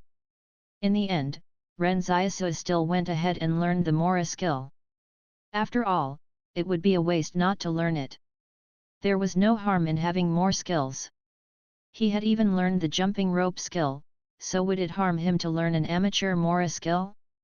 After all, there was no disgrace in being passionate about wanting to learn something. 1 hectare is roughly equivalent to a rugby union field. 2 Instead of calling out pure numbers, they are expressed with longer phrases matching the numbers. http://benmojo.blogspot.com/2010/06/you can be my lucky scar.html. Adjutant Zhang turned back around and looked at him. He said, "The commander has already chosen a spot for you all. All you need to do is to defend your position well. Soldiers on the battlefield only have to obey their orders and shouldn't be questioning them." Ren Xiaosu curled his lips but did not say anything. In truth, it did not really matter to him. Since Tang Zhou had already informed Qing Zhen that he would be deployed to position 313, the Qing Consortium would attack anyone but him now. He had only made that remark as he wanted to see if he could choose a convenient spot to leave the camp from to get in contact with Tang Zhou. It didn't matter even if he was not allowed to. That was not a big issue. At this moment, Ren Xiaosu suddenly realized that Chen Wudi had been rather quiet. He asked, "What's the matter?" Chen Wudi said, "Master, I heard a lot of people in the camp saying that they want to send us to our deaths." "Oh, that?" Ren Xiaosu replied, "Don't worry, even if all of them get wiped out, we'll still be fine." Chen Wudi had already awoken his super hearing. Ren Xiaosu tested it out with Chen Wudi before and discovered that he could hear what was being said even if he was just speaking in a whisper from a kilometer away. But this power had its effects on Chen Wudi, because he could hear the evilness in this world. The ancients were particular about being straight-laced. As the saying went, one should restrain themselves even while in private. But most people couldn't conduct themselves that way. People were used to talking behind others' backs as dark sides got amplified when in private. The opinions they could not express openly intensified in the shadows. And Chen Wudi could hear all of those things now. If Ren Xiaosu had this power, he would definitely not be burdened by it. After all, he was not innocent himself. But it was different for Chen Wudi. Ren Xiaosu looked at Chen Wudi and asked, "Can you ignore it?" No. Chen Wudi shook his head and said, "They're saying the troops here have already chosen the most dangerous position for us to guard. As long as Qing Zhen's troops come attacking, we'll be the first to die." "What else did they say?" Ren Xiaosu asked. "They also said that we deserve to die as it would save them from getting roped in." Chen Wudi said dejectedly, "But it wasn't our decision to come here. We didn't even offend them." Ren Xiaosu said, they're the ones at fault. Master, what is our purpose in seeking scriptures from the Western paradise? Chen Wudi asked. Ren Xiaosu pondered the question for a moment. So that we can lead a comfortable life. Chen Wudi was stunned for a moment. Master, are you being serious? Shouldn't it be for the deliverance of all living creatures? Ren Xiaosu patiently advised, you must save yourself before you can save others. Isn't there a saying that goes, don't judge others by your own metric? In simple terms, that means you should get rich first before helping others get rich with you. Only by doing it first can you. Chen Wudi put his head in his hands and interrupted, Master, can you stop explaining for a moment? Let me process this for a moment. On the same night Ren Xiaosu arrived at position 313, Luo Lan secretly arrived at the Yang Consortium's stronghold 88. Furthermore, Luo Lan was also being unusually low-key as he only brought 2 orderlies with him this time. Although the Yang Consortium's higher UPS held secret talks with Luo Lan, no one in the outside world even knew he had gone there or what they discussed. But at midnight that night, the Yang Consortium's armored brigade and 2 infantry brigades suddenly started pushing south and were expected to arrive at the Li Consortium's front line at Mt. Qingsheng within the next 2 days. They had actually taken the initiative to kick off the war. The Yang Consortium's armored brigade moved out from the front line of Mt. Ping and led the advance. Meanwhile, the infantry division on the flank closed down on Mt. Qingsheng from the north with the intention of containing the enemy's firepower. As long as this defensive line was broken, the Li Consortium's defences in the west would no longer be effective. Meanwhile, the Qing Consortium also made a move on their side. It was as though they had discussed it beforehand. That night, a group of mechanized infantry suddenly rolled in from the north. As the long stretch of mechanized infantry column meandered along on the mountain paths, the lights on the vehicles looked like torches shining in the night. Several engineering battalions were quickly building bridges and paving roads as they moved on the paths. Their speed was so fast it was unbelievable. Meanwhile, special forces had already been deployed onto the battlefield to scout ahead for enemies. Some of the Li Consortium's troops had still been holding at the FOBS to reorganize their forces, but all of them got deployed to the front lines by the evening. The 13 defensive positions at Mount Qingsheng were brightly lit American Samoa. The entire camp was illuminated by huge spotlights. Meanwhile, the military camp was filled with the angry voices of the Li Consortium's officers shouting. When a military truck drove in, the soldiers jumped out from the back of the vehicle and rushed to their assigned spots without stopping. Ren Xiaosu was sitting on a hill and looking behind him. The spot their battalion was assigned to was at the northernmost area of position 313. Just as Chen Wudi had heard, it was Colonel Ma Kai who had arranged for them to guard this position and send them to their deaths. All they had were 4 machine guns. They were not even issued a rocket launcher, much less being given any mortars. It would be a miracle if they could defend their position with the weapons they had. So when the soldiers at position 313 met Ren Xiaosu and his men, they looked at them as though they were looking at the dead. No one believed they would survive. When Chen Wudi sat down next to Ren Xiaosu said to him, "Immediately let me know if you hear anything unusual. We should also have our guards up against Qing Zhen in case he goes back on his word." "Okay." Chen Wudi nodded vigorously. While sitting at this relatively elevated position, Ren Xiaosu could vaguely spot the soldiers at the camp running back and forth a kilometer or 2 behind them. There were people directing the vehicles with glowing red batons. People were also constantly walking in and out of the command center at the rear. However, Ren Xiaosu suddenly felt that something was odd about the 3 huge tents that were standing quietly in the camp. While there were people busily going in and out of the other tents, those 3 tents remained idle, undisturbed by anyone. There weren't even any soldiers who went near it. What was with this? Could it be the Li Consortium's classified zone? At this moment, Li Qingzheng walked up with an automatic rifle slung over his shoulder. "Xiaosu, I'm feeling a little panicky." "Don't panic, there's nothing to panic about." Ren Xiaosu laughed and said, "At most, we'll just run away when the Qing Consortium's combat troops start attacking us. You're taking it so lightly. How can we run away just like that? Li Qingzheng shrugged as he sat next to Ren Xiaosu and whispered, a group of scouts have just been deployed from here. I heard them saying that it seemed like the Qing Consortium's troops are coming here to get their revenge. Ren Xiaosu started frowning. Could there be a change of plans? He turned around and looked at the camp behind him.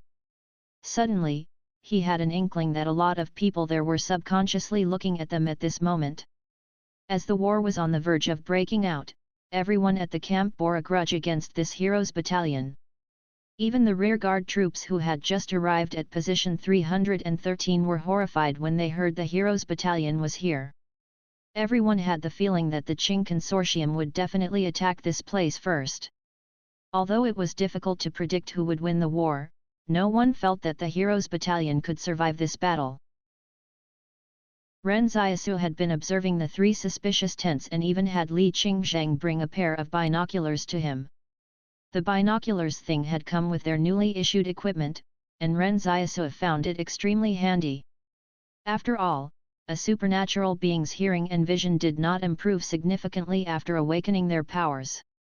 The change to their vision was mainly in how it processed movement, not the distance they could see up to.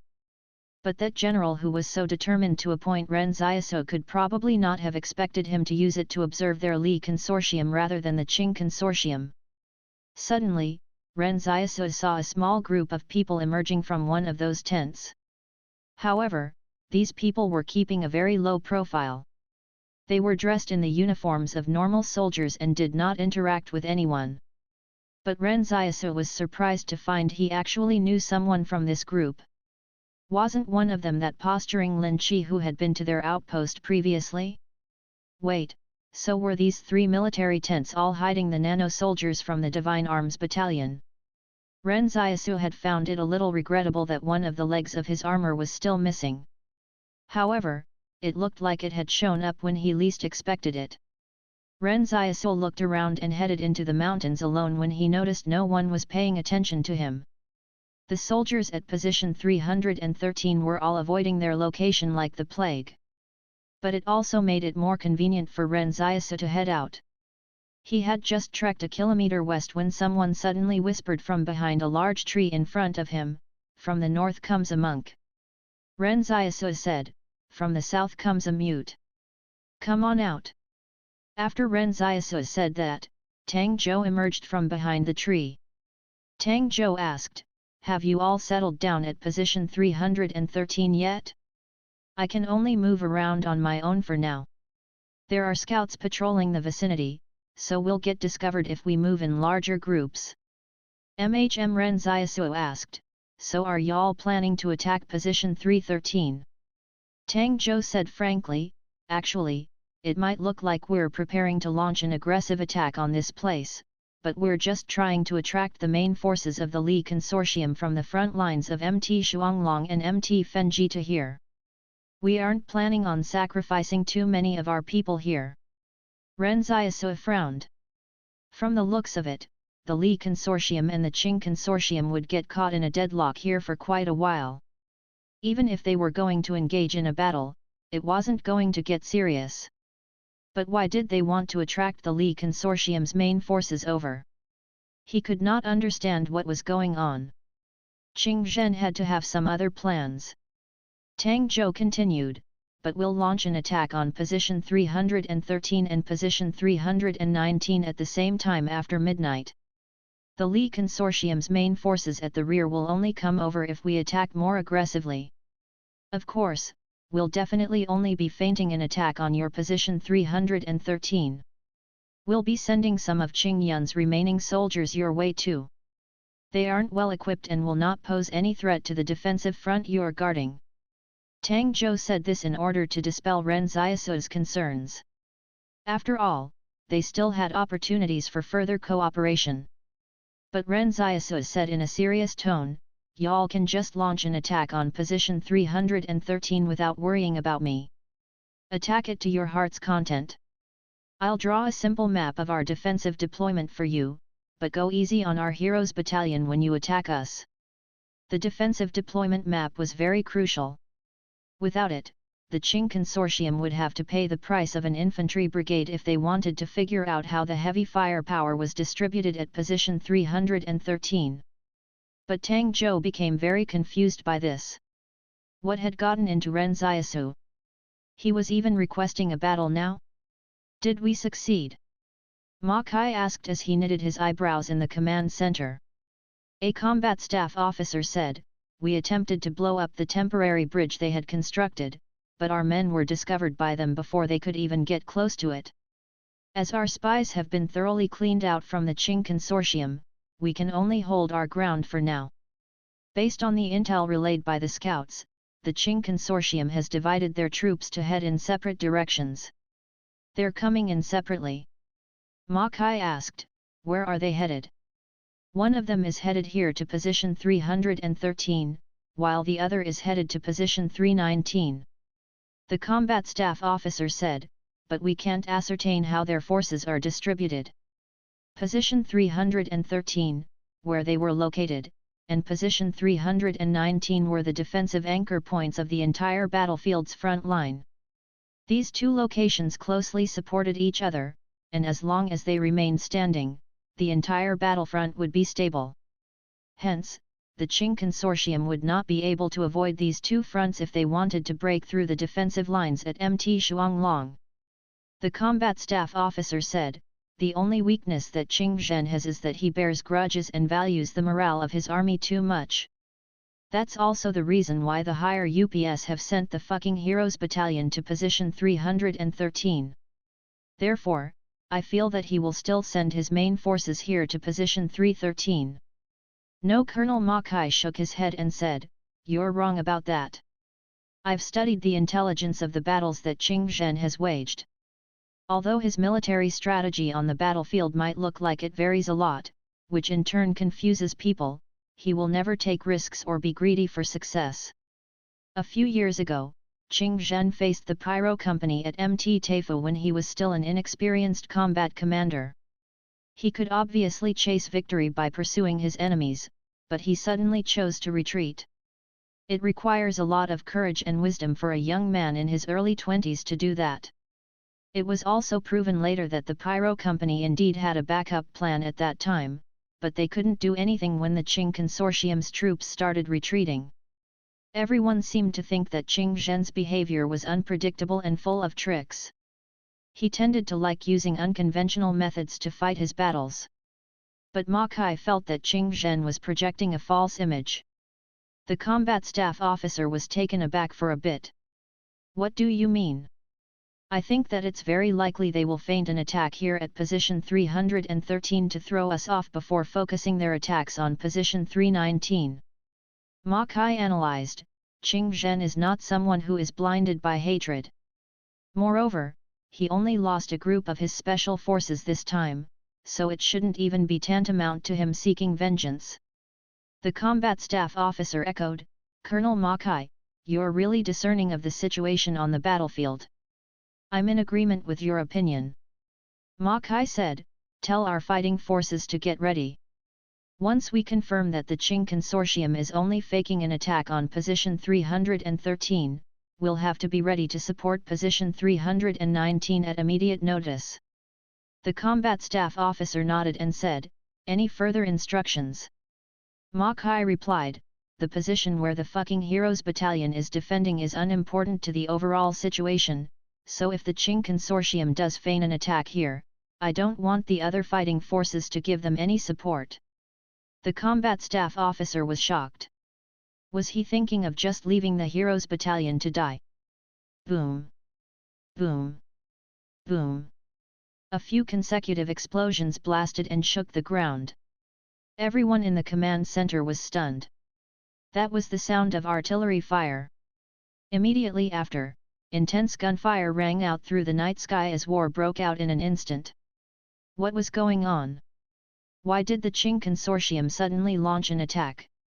Had they gone crazy? A soldier rushed in from outside and shouted, "The Qing consortium's main forces are approaching position 313.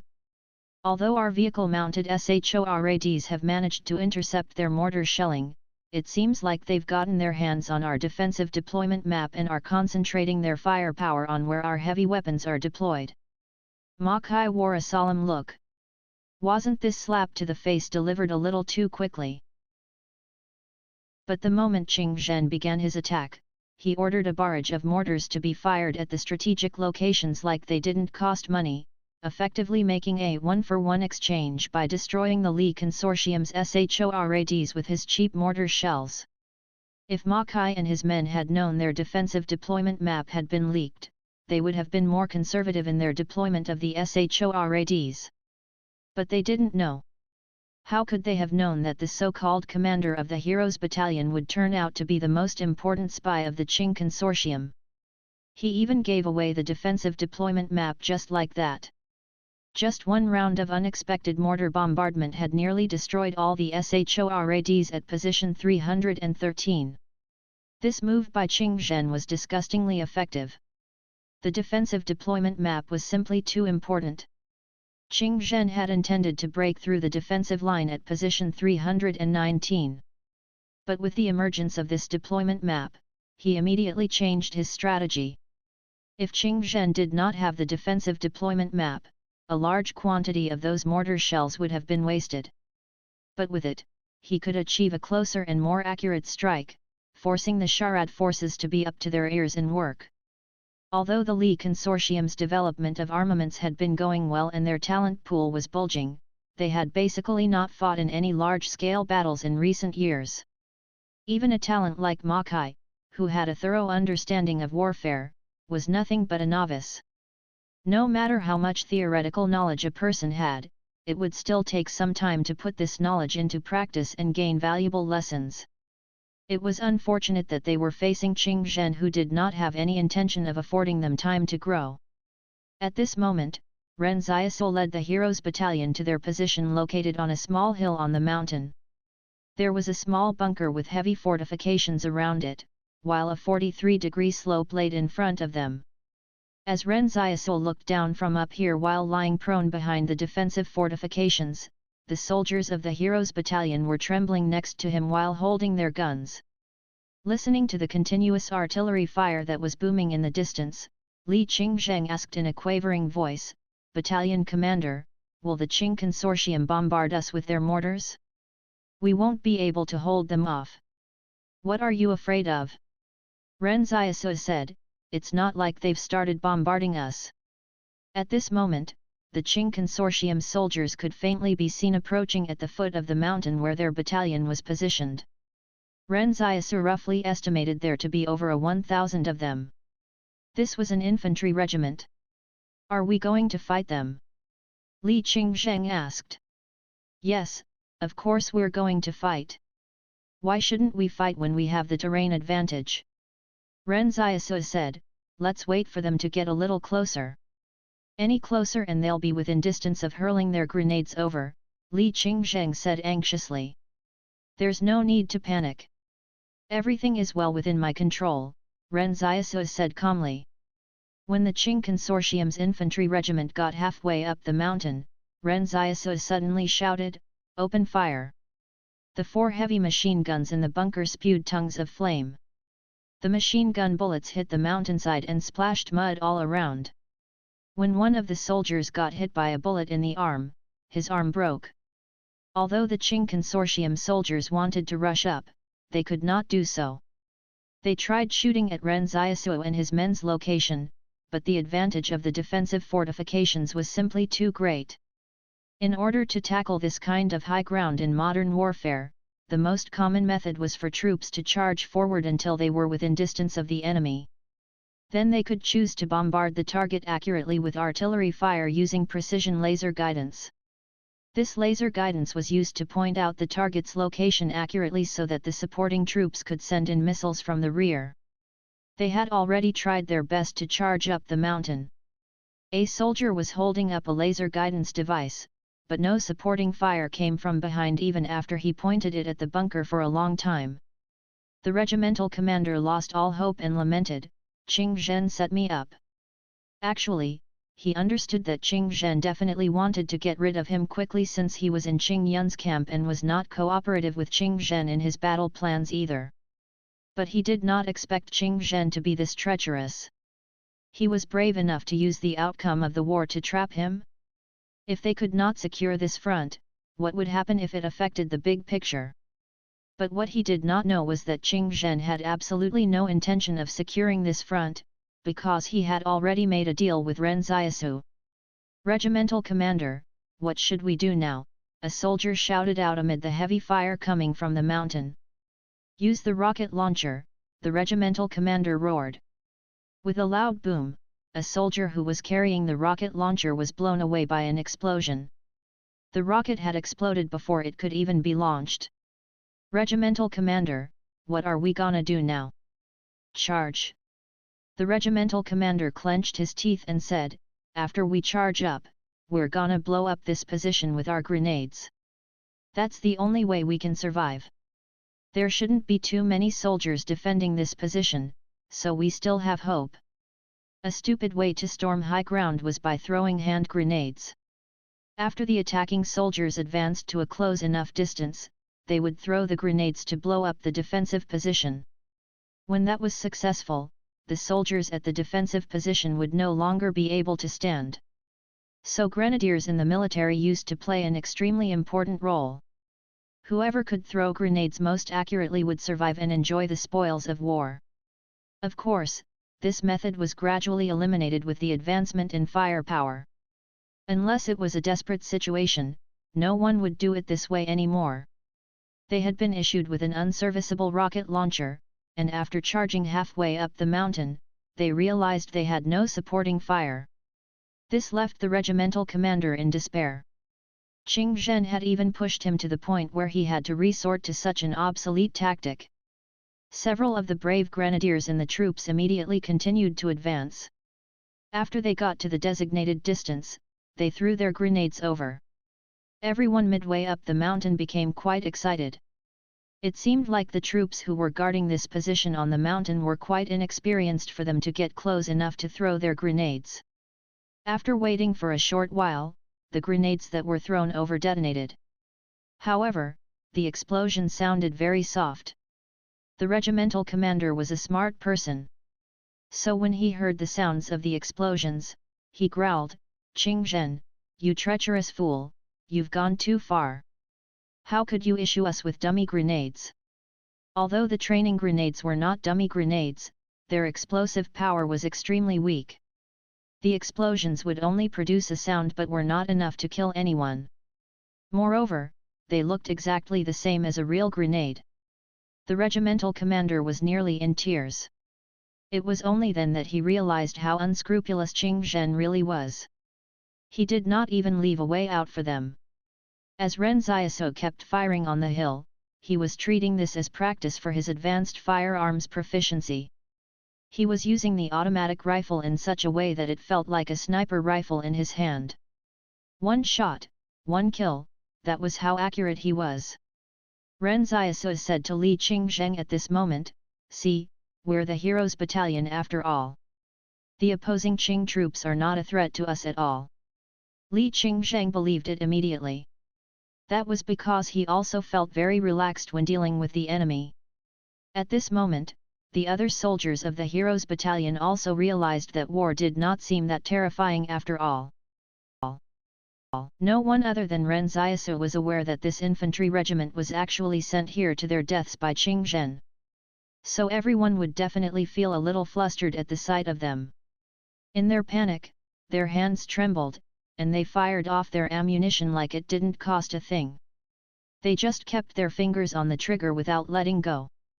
The troops at the other positions on the defensive front could only hear continuous gunfire and loud explosions coming from this side of the battlefield, but they did not know the actual situation of the battle over here. Gradually, the infantry regiment below got so overwhelmed they lost all morale. When Ren Xiaosu noticed the barrels of the heavy machine guns turning red hot, he scolded, "Why are all y'all so fucking stupid? Piss on the gun barrels to cool them." When the soldier who was responsible for feeding more ammunition into the heavy machine guns heard that, he immediately took off his pants and peed on a gun barrel. However, the heavy machine gunner ended up swearing, "Fuck, it's splashing all over my face." With the help of the Qing Consortium, a group of panicky amateurs had successfully defended the Li Consortium's high ground.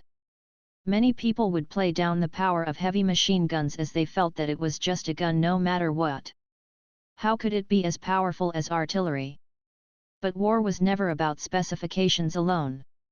The role of heavy machine guns in positional warfare was even more significant than one could imagine. In the history of humanity's wars, there was someone who had killed 3,200 people in a single day using only a heavy machine gun.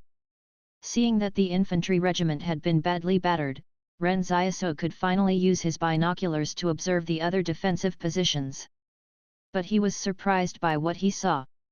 Some of the Qing Consortium soldiers had already penetrated the other elevated locations with the support of artillery fire.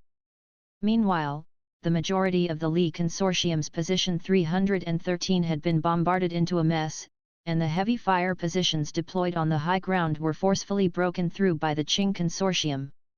This was a situation no one had expected before the battle began. The camp's ground at the rear was no longer smooth but looked like it had been bombarded quite heavily as well. However, it seemed that the Qing Consortium did not want to take out position 313 in its entirety. Qing Zhen was well versed in military tactics and knew well that they would definitely face the Li Consortium's frenzied counterattack if they seized position 313. The occupation of some hills often changed hands hundreds of times during a war. By the end of the war, the slopes would even get painted crimson red. Some people would even slip and fall when they stepped on the slopes as blood seeped deep into the ground. Therefore, it did not mean a battle would end after the high ground was seized successfully. Immediately after the Qing Consortium occupied one of the hills, the Li Consortium would bombard them back with heavy artillery fire. At that moment, a large number of the Qing Consortium soldiers who had just charged up would perish in an instant. War is cruel. It doesn't care whether you have parents to support or if your son is waiting for you at home. Everything that happened in war was to determine the final victory. Ren Xiaosu raised his binoculars and gazed at the rear. His only focus was on the three mysterious tents. Or to put it better, he only cared about the movements of the nano-soldiers. The defensive deployment map he had given away earlier was not considered particularly detailed. After all, Ren Xiaosu did not get to fully walk around position 313, so he could only draw whatever he had seen. But he had specially marked the tents the nano-soldiers were in and reminded Tang Zhou that they must bombard the area there with their artillery fire. Naturally, it wouldn't be realistic to expect an accurate attack on the rear without any laser-guided weapons or detailed mapping. But as per their agreement, Qing Zhen put in even more money in order to fully bombard the area where the three tents were located. Ren Xiaosu saw that the three tents no longer stood. There was only a pile of corpses and a pool of fresh blood on the ground. Seeing that, Ren Xiaosu got all excited. Suddenly, the voice from the palace in his mind said, "Quest, save a 100 people. You will receive 5 allocatable attribute points." Ren Xiaosu was stunned for a moment. He was wondering what excuse he could make to return to the rear. However, the palace immediately came up with a reason for him. He took a look at the remaining few soldiers of the infantry regiment below them before shouting to Chen Wudi, "Follow me back to the camp to save the others. There are many wounded soldiers there." Then Ren Xiaosu even pointed to the combat platoon that included Zhang Wu's students to go with him. Chen Wudi's eyes lit up. "Okay, master." The two of them turned around and rushed back towards the rear. Li Qingzheng was nearly scared out of his wits and said, "Battalion commander, don't go. How are we going to handle this if you leave now?" "Don't worry, just keep a careful watch on our position. The remainder of the infantry regiment won't be able to cause any trouble to us now." Ren Xiaosu did not even turn around as he shouted to Li Qingzheng. Li Qingzheng was dazed for a moment. He had thought they would have a tough fight here. But as it stood, they still had enough energy to go back to save the wounded. Before this, everyone at position 313 felt that Ren Xiaosu and his men were doomed. But so far in this battle, even after some of the troops had entirely perished, the hero's battalion only suffered around 100 casualties. Although this number of casualties accounted for 1/5 of their total strength, there had been bullets and artillery shells flying all around on the battlefield. It was a miracle they had taken so few casualties. With only 100 casualties, they were able to annihilate the enemy's infantry regiment of 1,500. If news of this spread back to the Li Consortium's generals at the rear, they would be shocked. Of course, saying that it was an annihilation would definitely be an exaggeration. But Ren Xiaosu would definitely brag like that. Ren Xiaosu, Chen Wudi, and his men rushed all the way back to the rear of position 313. At this moment, the camp was a mess. The command center's tent had collapsed and no one knew the whereabouts of Ma Kai. Medics were running around in a bid to save the injured, but there were just too many casualties. How could they possibly save everyone? But Ren Xiaosu's goal was clear. When he rushed back to the camp, he led Chen Wudi and the others to where the nano-soldiers used to be. Ren Xiaosu shouted, "Wudi, bring the others along and carry the wounded to get them treatment." Ren Xiaosu was already looking for any nano-soldiers who'd died. As smoke was lingering over the battlefield, he could not clearly see where the dead nano-soldiers were. However, Ren Xiaosu's sense of direction was pretty good, so he quickly located the spot where the 3 tents were. Each time he encountered a nano-soldier, he would immediately get the palace to unlock and reset the nano-machines in them. After the process was completed, he quickly stored the nano-machines in his storage space. There was a limit to the number of nano-machines a human body could hold. Moreover, Ren Xiaosu had harvested so many nano-machines by now that he could not hide them in himself anymore. He could only store them in his storage space. The wounded were wailing in agony on the ground. Someone tried to pull Ren Xiaosu to a stop as he passed by, but he didn't even look at the person. The wounded soldier was dumbfounded. "Aren't you here to rescue the injured? Wait a minute." The wounded soldier recognized Ren Xiaosu and called out to him, "Ren Xiaosu! You're Ren Xiaosu! Save me, quickly!" Ren Xiaosu, who had already made a circuit and collected all the nano-machines he could find, was still a little unsatisfied. When he turned around and heard the cry for help, he was stunned. Isn't that Lin Qi lying on the ground?" He chuckled and said, "I'm so sorry, I didn't notice you just now. How's your injury?" Lin Qi struggled to say, "It's not the time to reminisce. You." But before he could finish speaking, Ren Xiaosu picked up a piece of shrapnel from the ground and stabbed it into Lin Qi's neck. Lin Qi looked up at Ren Xiaosu and only saw a stone-cold look in his eyes. Ren Xiaosu lamented, "When I think back, it's such a pity the wolves failed to kill you last time." Lin Qi's eyes widened, but he could not make a sound. So the wolves also had something to do with Ren Xiaosu? He fully understood now that this Ren Xiaosu was actually much stronger than he had thought at the beginning. This was the last conscious thought Lin Qi had in this world before he succumbed to endless darkness. For example, they could execute attacks on the enemy's power stations and arsenals or perform decapitation strikes. They should have used the Divine Arms Battalion separately so that the nano-soldiers would be more effective in their might. But actually, it wasn't impossible to deploy the nano-soldiers together. If not for the existence of Ren Xiaosu, who was also the head spy of the Qing Consortium, the Divine Arms Battalion would still trouble the Qing Consortium greatly even if they were not at their full strength. However, they were all killed. Meanwhile, the situation at position 319 right now was a little better.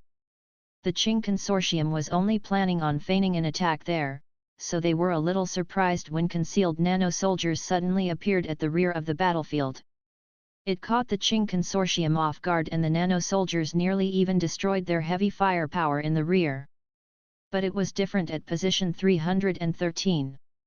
The Li Consortium's secret weapon would remain a secret since the nano-soldiers were all dead before they could even come out of their tents.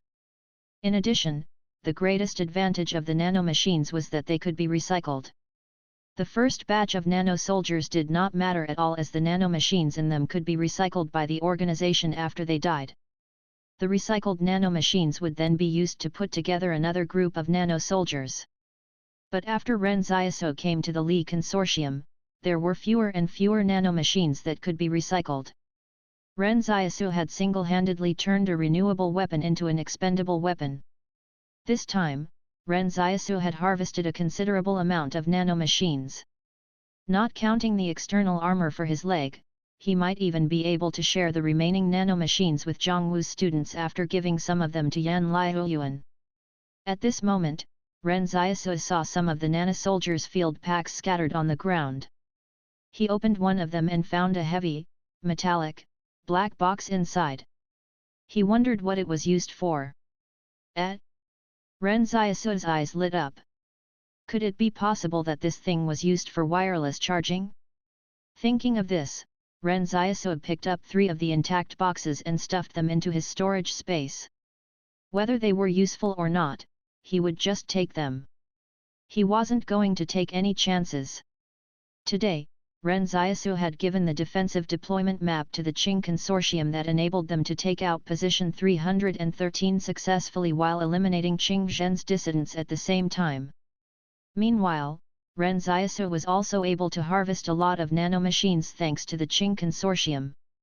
It could essentially be described as a win-win scenario. Only the Li Consortium ended up as the loser.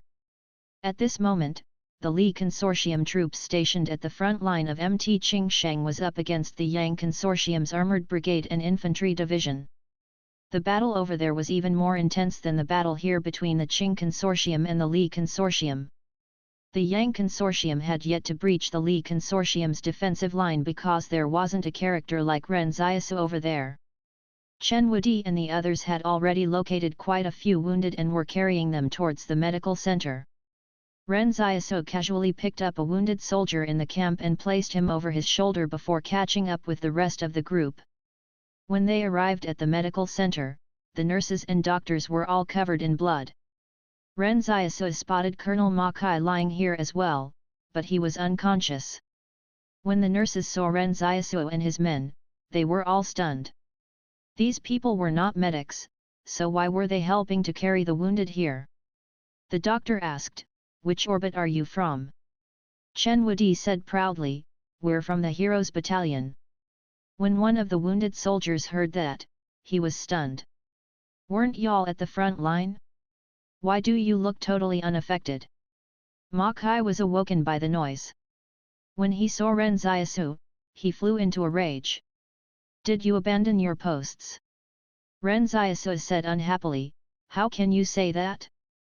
Our Heroes Battalion is an honorable unit, so how could we do something like abandoning our posts? We've already wiped out the enemy's infantry regiment. That's why we can help out our fellow comrades." "What?"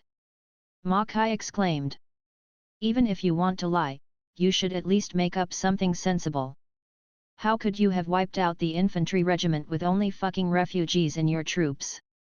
Ma Kai had studied the Qing Consortium's troops a lot. He knew the infantry regiment was not only made up of infantry troops. Without mentioning their heavy weapons like RPGs and mortars, the defensive front would still have crumbled once the enemy broke through and deployed their laser-guided weapons.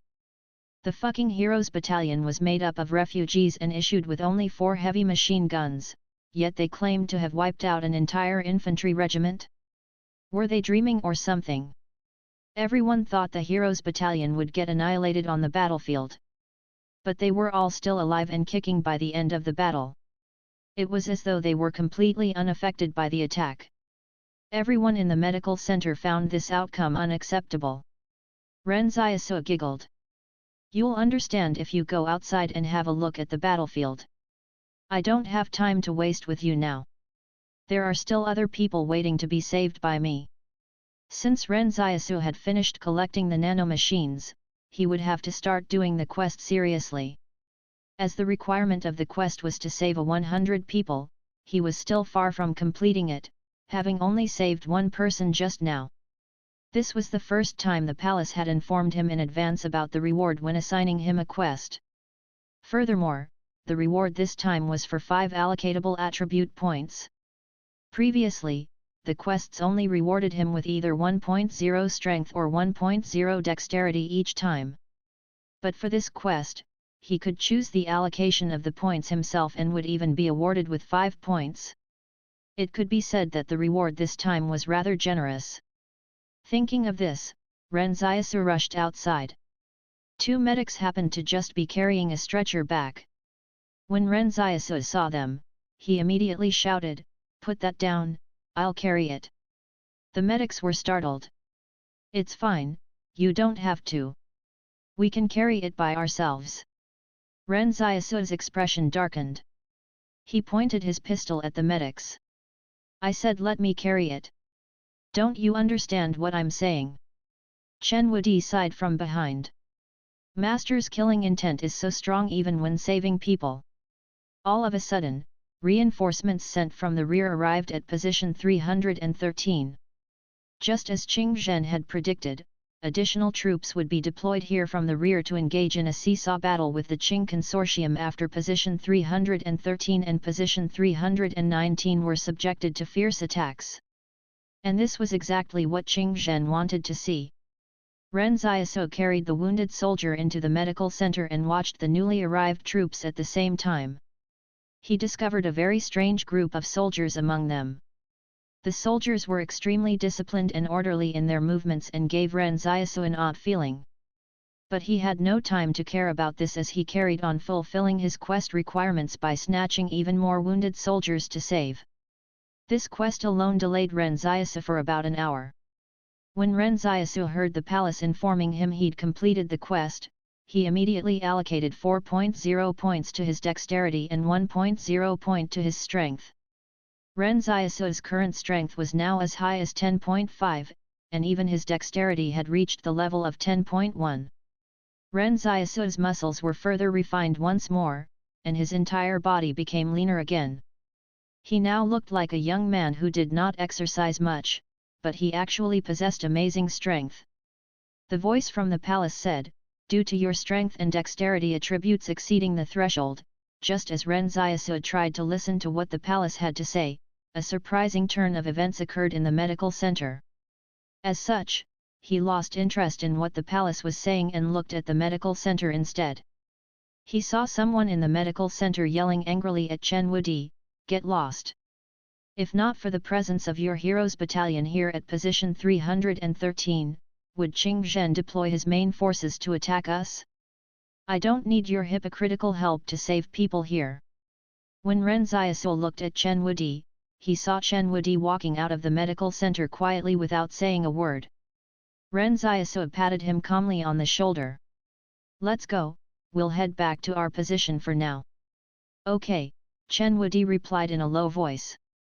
"I wonder if the infantry regiment attacking our position has been fully defeated yet." Ren Xiaosu said, "If they're all dead, we can go and loot some equipment off them or something."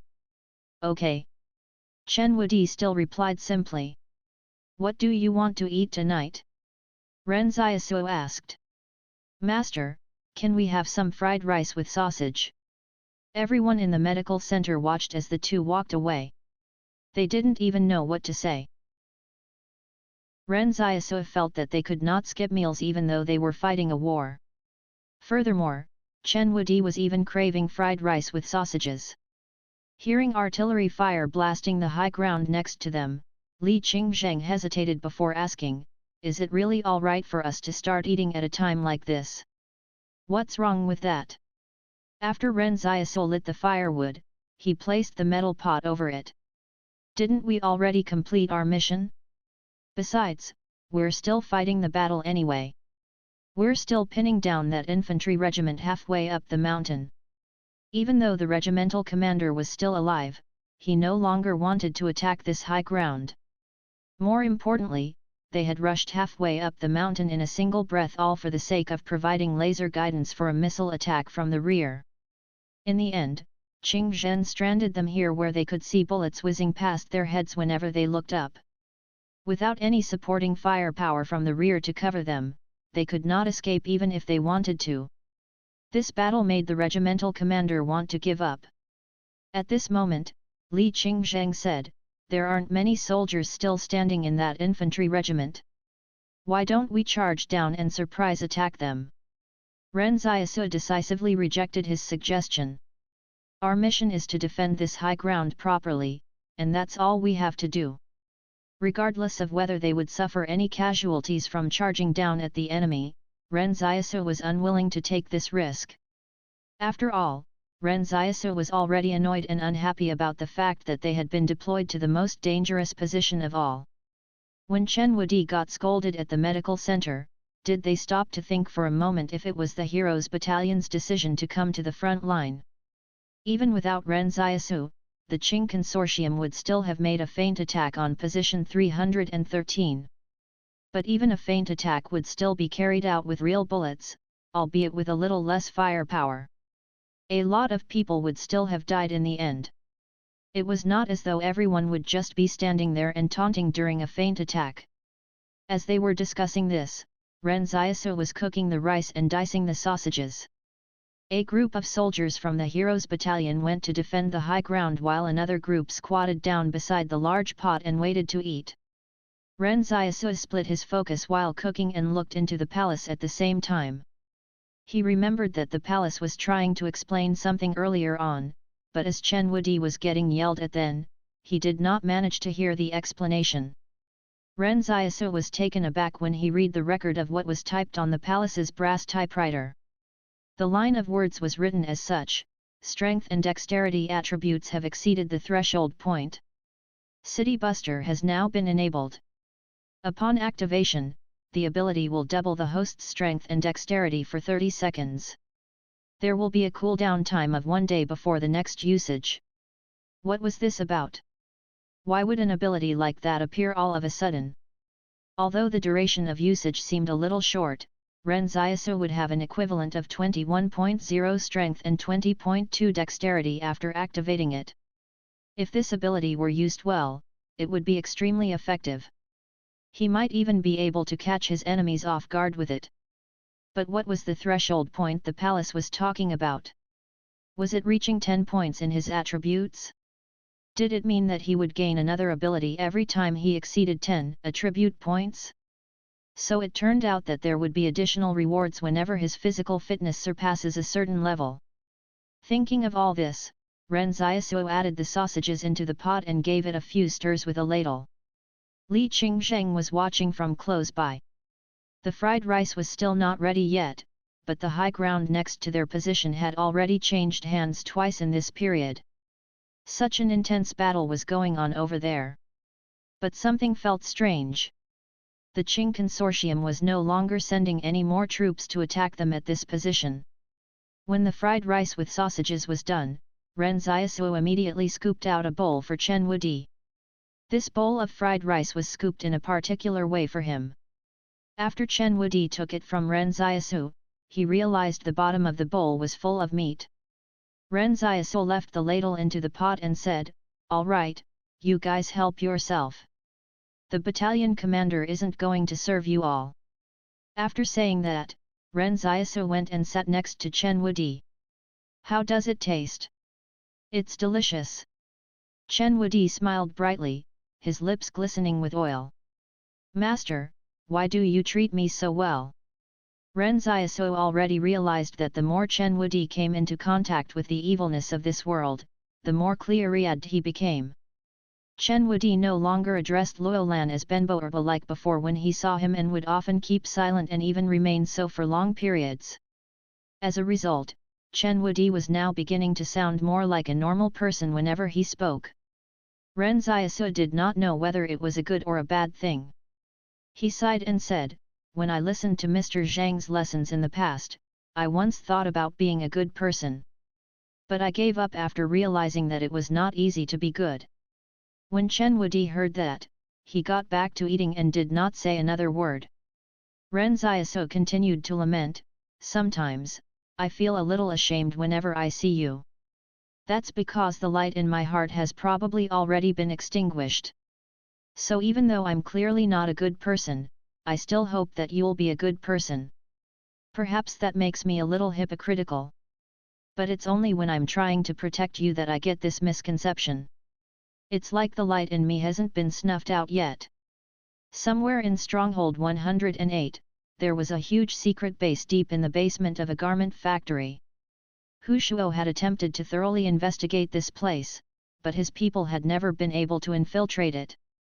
This place was under the direct jurisdiction of the Li Consortium's board of directors, and it was only responsible for matters related to the nanomachines.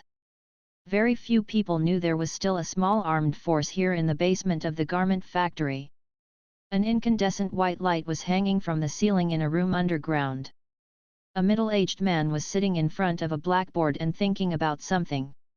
He was holding a dossier regarding the recent theft of the nanomachines. The middle-aged man's name was Li Dingding, and very few people knew of his existence. He was a Li Consortium shadow, and like Qing Zhen, carried out all shady business dealings for the organization. But unlike Qing Zhen, who always put himself out in the open and even had control of the military, Li Dingding always remained hidden in the shadows. Li Dingding was going through the dossier at this moment.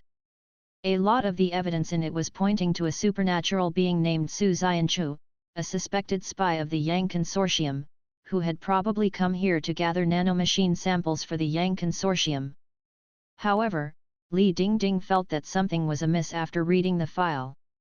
If he was just collecting some samples, why did he end up obtaining so much? Importantly, the nanomachines were stolen from dozens of corpses that had been recovered by the organization. This was not just about stealing samples. He wondered what the hell the previous investigator had been doing. Li Dingding sneered, "Bunch of fools." The dossier in his hands was very detailed, and it even included the entire timeline from when Lin Qi and his group entered the mountains, to the Divine Arms Battalion's preparations for the attack on the Qing Consortium, as well as the daily updates given by the Divine Arms Battalion, etc. But even after browsing through the documents for a long time, he still couldn't figure out anything. At this moment, someone knocked on the door. Li Dingding said, "Come in." The person handed him a new set of documents. "Sir, the higher UPS have assigned us a new case. There's been a batch of nanomachines that were damaged, and it seems that it was caused by someone whose synchronization rate was 0%. No, there were a lot of people who did the synchronization test that day. Many of them were even refugees. That's why the lab staff didn't record everyone's test results other than those who scored above 80%. The subordinate said softly, "However, we have the roster of the troops who did the test that day. Here it is." Li Dingding got so angry he almost laughed. Looking at the thick roster in his hand, he said, "What a fucking bunch of slackers. How can they be so lazy about such matters? But why did a case like that get transferred to me? Can't you all handle it yourselves?" "It's not like that." The subordinate lowered his head and said, "The board has specifically instructed for you to handle the case. They said the nanomachines have had their installed protocols removed." Li Dingding was stunned by the words. He knew all about these nanomachines because he mainly dealt with matters related to them in his usual work. But as far as he knew, it was impossible for an installed protocol on the nanomachines to be removed. This kind of operation could only be done after the nanomachines were reclaimed at the factory for confidential processing, and that even required authorization from the board to grant access to the C1 remote access protocol. It was no wonder the board was entrusting this matter to him. It was a case that involved the Li Consortium's top secrets. Li Dingding said, "All right, you may leave." He then browsed through the files alone. He had not expected he would need to handle another case when the previous case was still not finished. Vasaro, after he was read through a file, Li Dingding started getting a headache. Other than the thick roster, there was nothing here that could provide him with any useful clues. Li Dingding picked up another file and read through it quickly. But about 10 minutes after he started, he was stunned. "No, that's not right. Something is fishy here." He promptly picked up the previous file and read it quickly and thoroughly. Within 2 minutes, Li Dingding broke into a smile. He had noticed something unusual while looking through the roster: repeated names. Li Qingzheng, Ren Xiaosu, Chen Wudi, and Wang Yuqi. The names of those people in this platoon had appeared 3 times in these 2 sets of documents. The first instance was in the roster of the outpost. The second instance was in the roster of the private troops that switched uniforms with the Divine Arms Battalion. The third instance was in the roster of the physical examination that day. Li Dingding always believed frequent coincidences could turn out to be the answer. Something was fishy about this platoon. Or at least, there was something off about those who belonged to this platoon. Li Dingding picked up the phone and said, "Arrest Ren Xiaosu and Li Qingzhen's 8th Platoon from the Private Army's Iron 2nd Battalion." But the person on the other end of the line said, "Are you sure you want to arrest them?" Li Dingding frowned and said, "Do my words not hold authority anymore?" "It's not that." The person on the other end of the line said, "I know those people. Ren Xiaosu is now the role model for the entire military. The Iron 2nd Battalion has also been renamed to the Heroes Battalion, and Ren Xiaosu is even its battalion commander." Li Dingding was dumbfounded. What kind of a fucking twist was this? The person in the call continued, "If you're sure he's guilty, we'll arrest him right away. But if you only suspect him, we have to keep a low profile. Currently, they're the only ones in the military who have won a battle and wiped out the Qing Special Forces. Furthermore, they're fighting in the battle at position 313. In fact, being hailed as an example for the military had created a really good protective umbrella around those in the Heroes Battalion. Normal people would not dare to lay a finger on role models like them so easily. Besides, they were engaged in battle as well. If something happened to these role models, who would be responsible for the morale of the troops? Even Li Dingding wouldn't say he could bear the consequences. Li Dingding laughed. "I'll personally make a trip to position 313 and handle this matter in secret." By nightfall, the battle at position 313 stopped. After the arrival of the Li Consortium's reinforcements, they immediately recaptured the positions on the high ground they lost earlier. It was almost as though they were doing whatever it took to push back the Qing Consortium's troops. In the evening, a wave of cheers reverberated across position 313. However, Ren Xiaosu felt that the Li Consortium was celebrating their victory too early. Although he did not know why Qing Zhen wanted to attract all of the Li Consortium's frontline troops here, the Qing Consortium's temporary retreat was not proof of who had won. War had never been this simple. In the night, a convoy of off-road vehicles suddenly drove to position 313. After a brief interaction with the highest-ranking general at position 313, they headed straight for the defensive position where Ren Xiaosu and his men were. Ren Xiaosu had been constantly observing the rear with his binoculars. As such, his attention was already on these noteworthy vehicles when they drove in earlier. Ren Xiaosu got an ominous feeling about this. He even had the feeling that they were specifically here for him. When the convoy got to the high ground, none of their people mentioned what they were here for. Instead, an officer holding a list of names called out, "Ren Xiaosu, Li Qingzheng, Chen Wudi, all 16 of you, get in the vehicles and follow us back position 313's camp."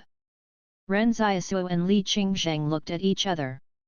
He was startled as he realized the names the officer called out were all the members of their platoon. Before they assembled for the war, the outpost's platoon strength was at 30 soldiers.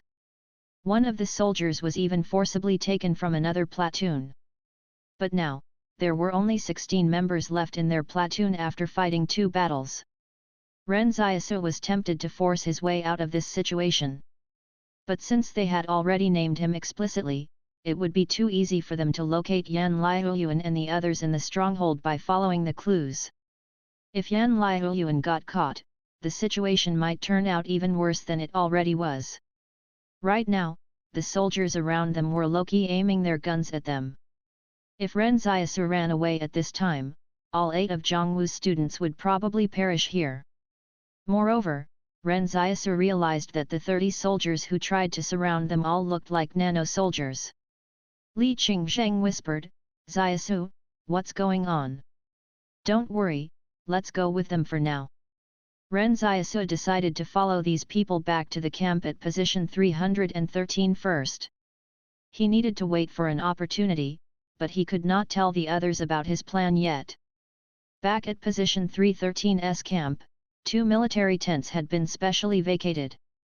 It seemed like those who had just arrived were very high-ranking officials of the organization.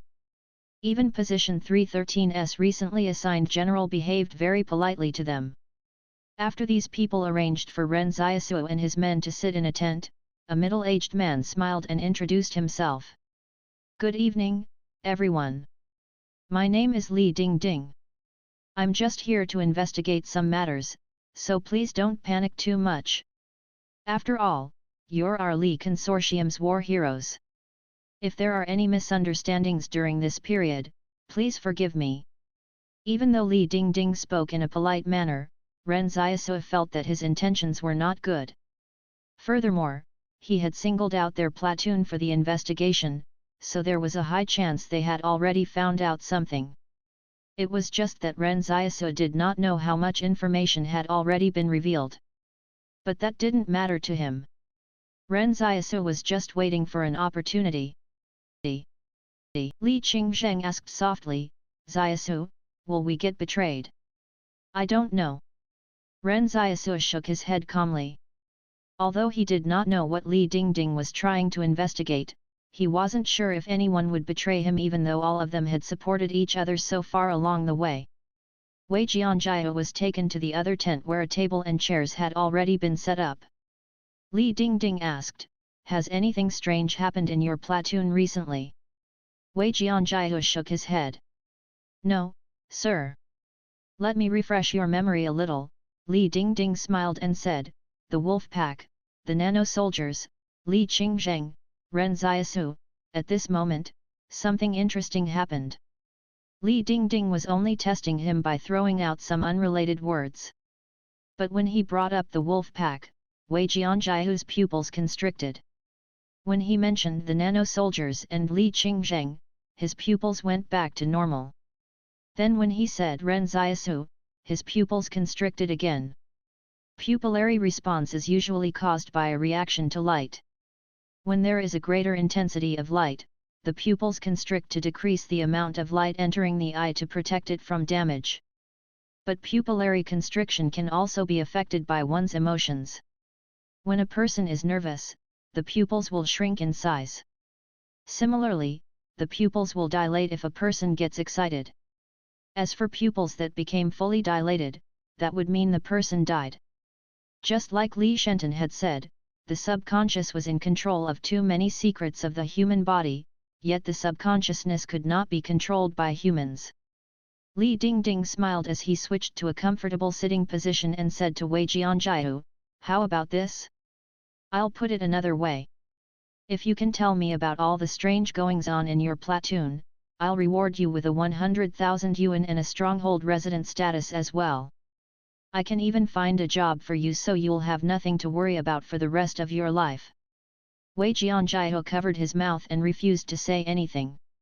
How could he know whether Li Dingding was speaking the truth? Li Dingding called for someone to bring in a bag of items. "I've already prepared a 100,000 yuan in cash and a stronghold ID card for you. Check for yourself." Wei Jianjiao was stunned for a moment. This was the real thing. This person must have quite the authority if he could even create the ID card. All of a sudden, Li Dingding grabbed the bag back from Wei Jianjiao's hands. "You're really fortunate. Since you're the first to be interrogated, you can seize on this opportunity. If you tell the truth, those that come after you will not be as lucky. But even if you don't speak, I'm sure someone else will be willing to. When that happens, not only are you not going to get the money, but you'll also face jail time." Li Dingding was already prepared with the carrot and the stick. Wei Jianjiao said in a low voice, "Fine, I'll talk." Ren Xiaosu secretly left the outpost on many occasions. After we got deployed here to position 313 in the north, he would also always go out during the night before returning in the morning. Wang Yuji and the other students all knew Ren Xiaosu from before, as they had escaped from Stronghold 109 together, and Chen Wudi is also Ren Xiaosu's disciple. In the other tent, Chen Wudi suddenly sighed and whispered, "Master, we've been betrayed." Ren Xiaosu expressed that this was within his expectations. "Should we force our way out now?" Chen Wudi asked quietly. "Wait a while longer." At this moment, Li Dingding had a broad smile on his face. It was simply too easy to gain a breakthrough when it came to these refugees. Money and status as a stronghold resident had always been his go-to weapons when it came to interrogating them. With this breakthrough, he was no longer afraid the others would not speak. After Wei Jianjiao left the tent, Li Dingding called for another person to get interrogated. As a result, he received even more information. When we were at the outpost, the wolves would send food over. I saw Ren Xiaosu leaving the outpost secretly on the night before the disappearance of the two officers. Before those 5 Divine Arms Battalion officers leading the private troops died, Ren Xiaosu was also always leaving the campsite. Before the Qing Consortium's attack last night, Ren Xiaosu also left the defensive position that we were guarding. All of the claims were pointing at Ren Xiaosu, the commander of the Heroes Battalion. Li Dingding did not need to have any evidence. Since he was not a judge, it would be unnecessary for him to gather evidence to prove something. The people around Ren Xiaosu and Chen Wudi were called away one after another. Li Dingding looked at Li Qingzheng in front of him. "The others have already confessed, so you might as well confess too. If you do, you can even get some money," Li Qingzheng said with an obsequious smile. "I can even get some money? Sir, I love money the most." Li Dingding smiled even more. "All right, start speaking then." "But I don't know anything. There's nothing strange about our platoon. Don't listen to their lies," Li Qingzheng said, feeling insulted. "I'm warning you, don't force my hand." Li Dingding sneered. "Do you think I really need your statement? I suppose you prefer going to prison for the rest of your life, hey?" Li Qingzheng took a deep breath and said in seriousness, "It doesn't sound too bad. At least I'll have my meals provided for me." Li Dingding started clapping. "I've finally met a brave man. Not bad at all. You probably don't even know what fate is awaiting you. Take him back and bring the 8 students over together." Throughout the interrogation, Ren Xiaosu had been all smiles. Meanwhile, Chen Wudi would whisper things to him from time to time. However, Chen Wudi was not as happy as him because he had thought that everyone would be better than this, having been comrades for such a long time. After Li Qingzheng returned to the tent, he remained silent. Ren Xiaosu did not say anything to him either and just smiled at him. When the 8 students returned, Wang Yuji stood inside the tent and sneered at his other comrades. "Even dogs are more loyal than you people, you bunch of garbage."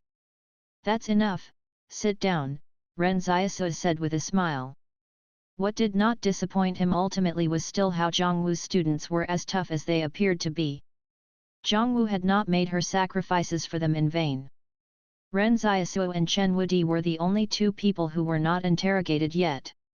Li Dingding seemed to have deliberately arranged for them to be interrogated last. Li Dingding already knew where the problem lay. Suddenly, Li Dingding lifted the tent flap and came in. Looking at Ren Xiaosu and Chen Wudi, he said with a smile, "You're the only 2 left. Is there anything you wish to say?" "Wait a while more," Ren Xiaosu said. "What are you waiting for?" Li Dingding was stunned. As he finished speaking, a sharp and ear-piercing noise rang out in the air. Then a loud explosion shook the ground. It was the sound of artillery fire. In the early morning, the war had been escalated again. The Qing Consortium was back. In that instant, Ren Xiaosu sprang into action and charged at Li Dingding. "It's time." If he had made his move earlier, the commotion here would have attracted the many soldiers who were guarding position 313. So Ren Xiaosu was waiting for an opportunity when no one would notice what was going on here, and that opportunity was when the Qing consortium restarted the attack. At this moment, the soldiers at position 313 could hardly even look after themselves. Who would have the time to pay attention to them? Die! Ren Xiaosu roared. Ren Xiaosu's armor immediately covered his entire body as he grabbed Li Dingding by the neck with one hand and slammed him into the ground. A silvery glow flared up all over Li Dingding's body in his blood vessels. He already had his guard up against Ren Xiaosu as he had guessed that he was a supernatural being. But the moment the two of them exchanged blows, Li Dingding realized with despair that Ren Xiaosu seemed to have an overwhelming advantage over him.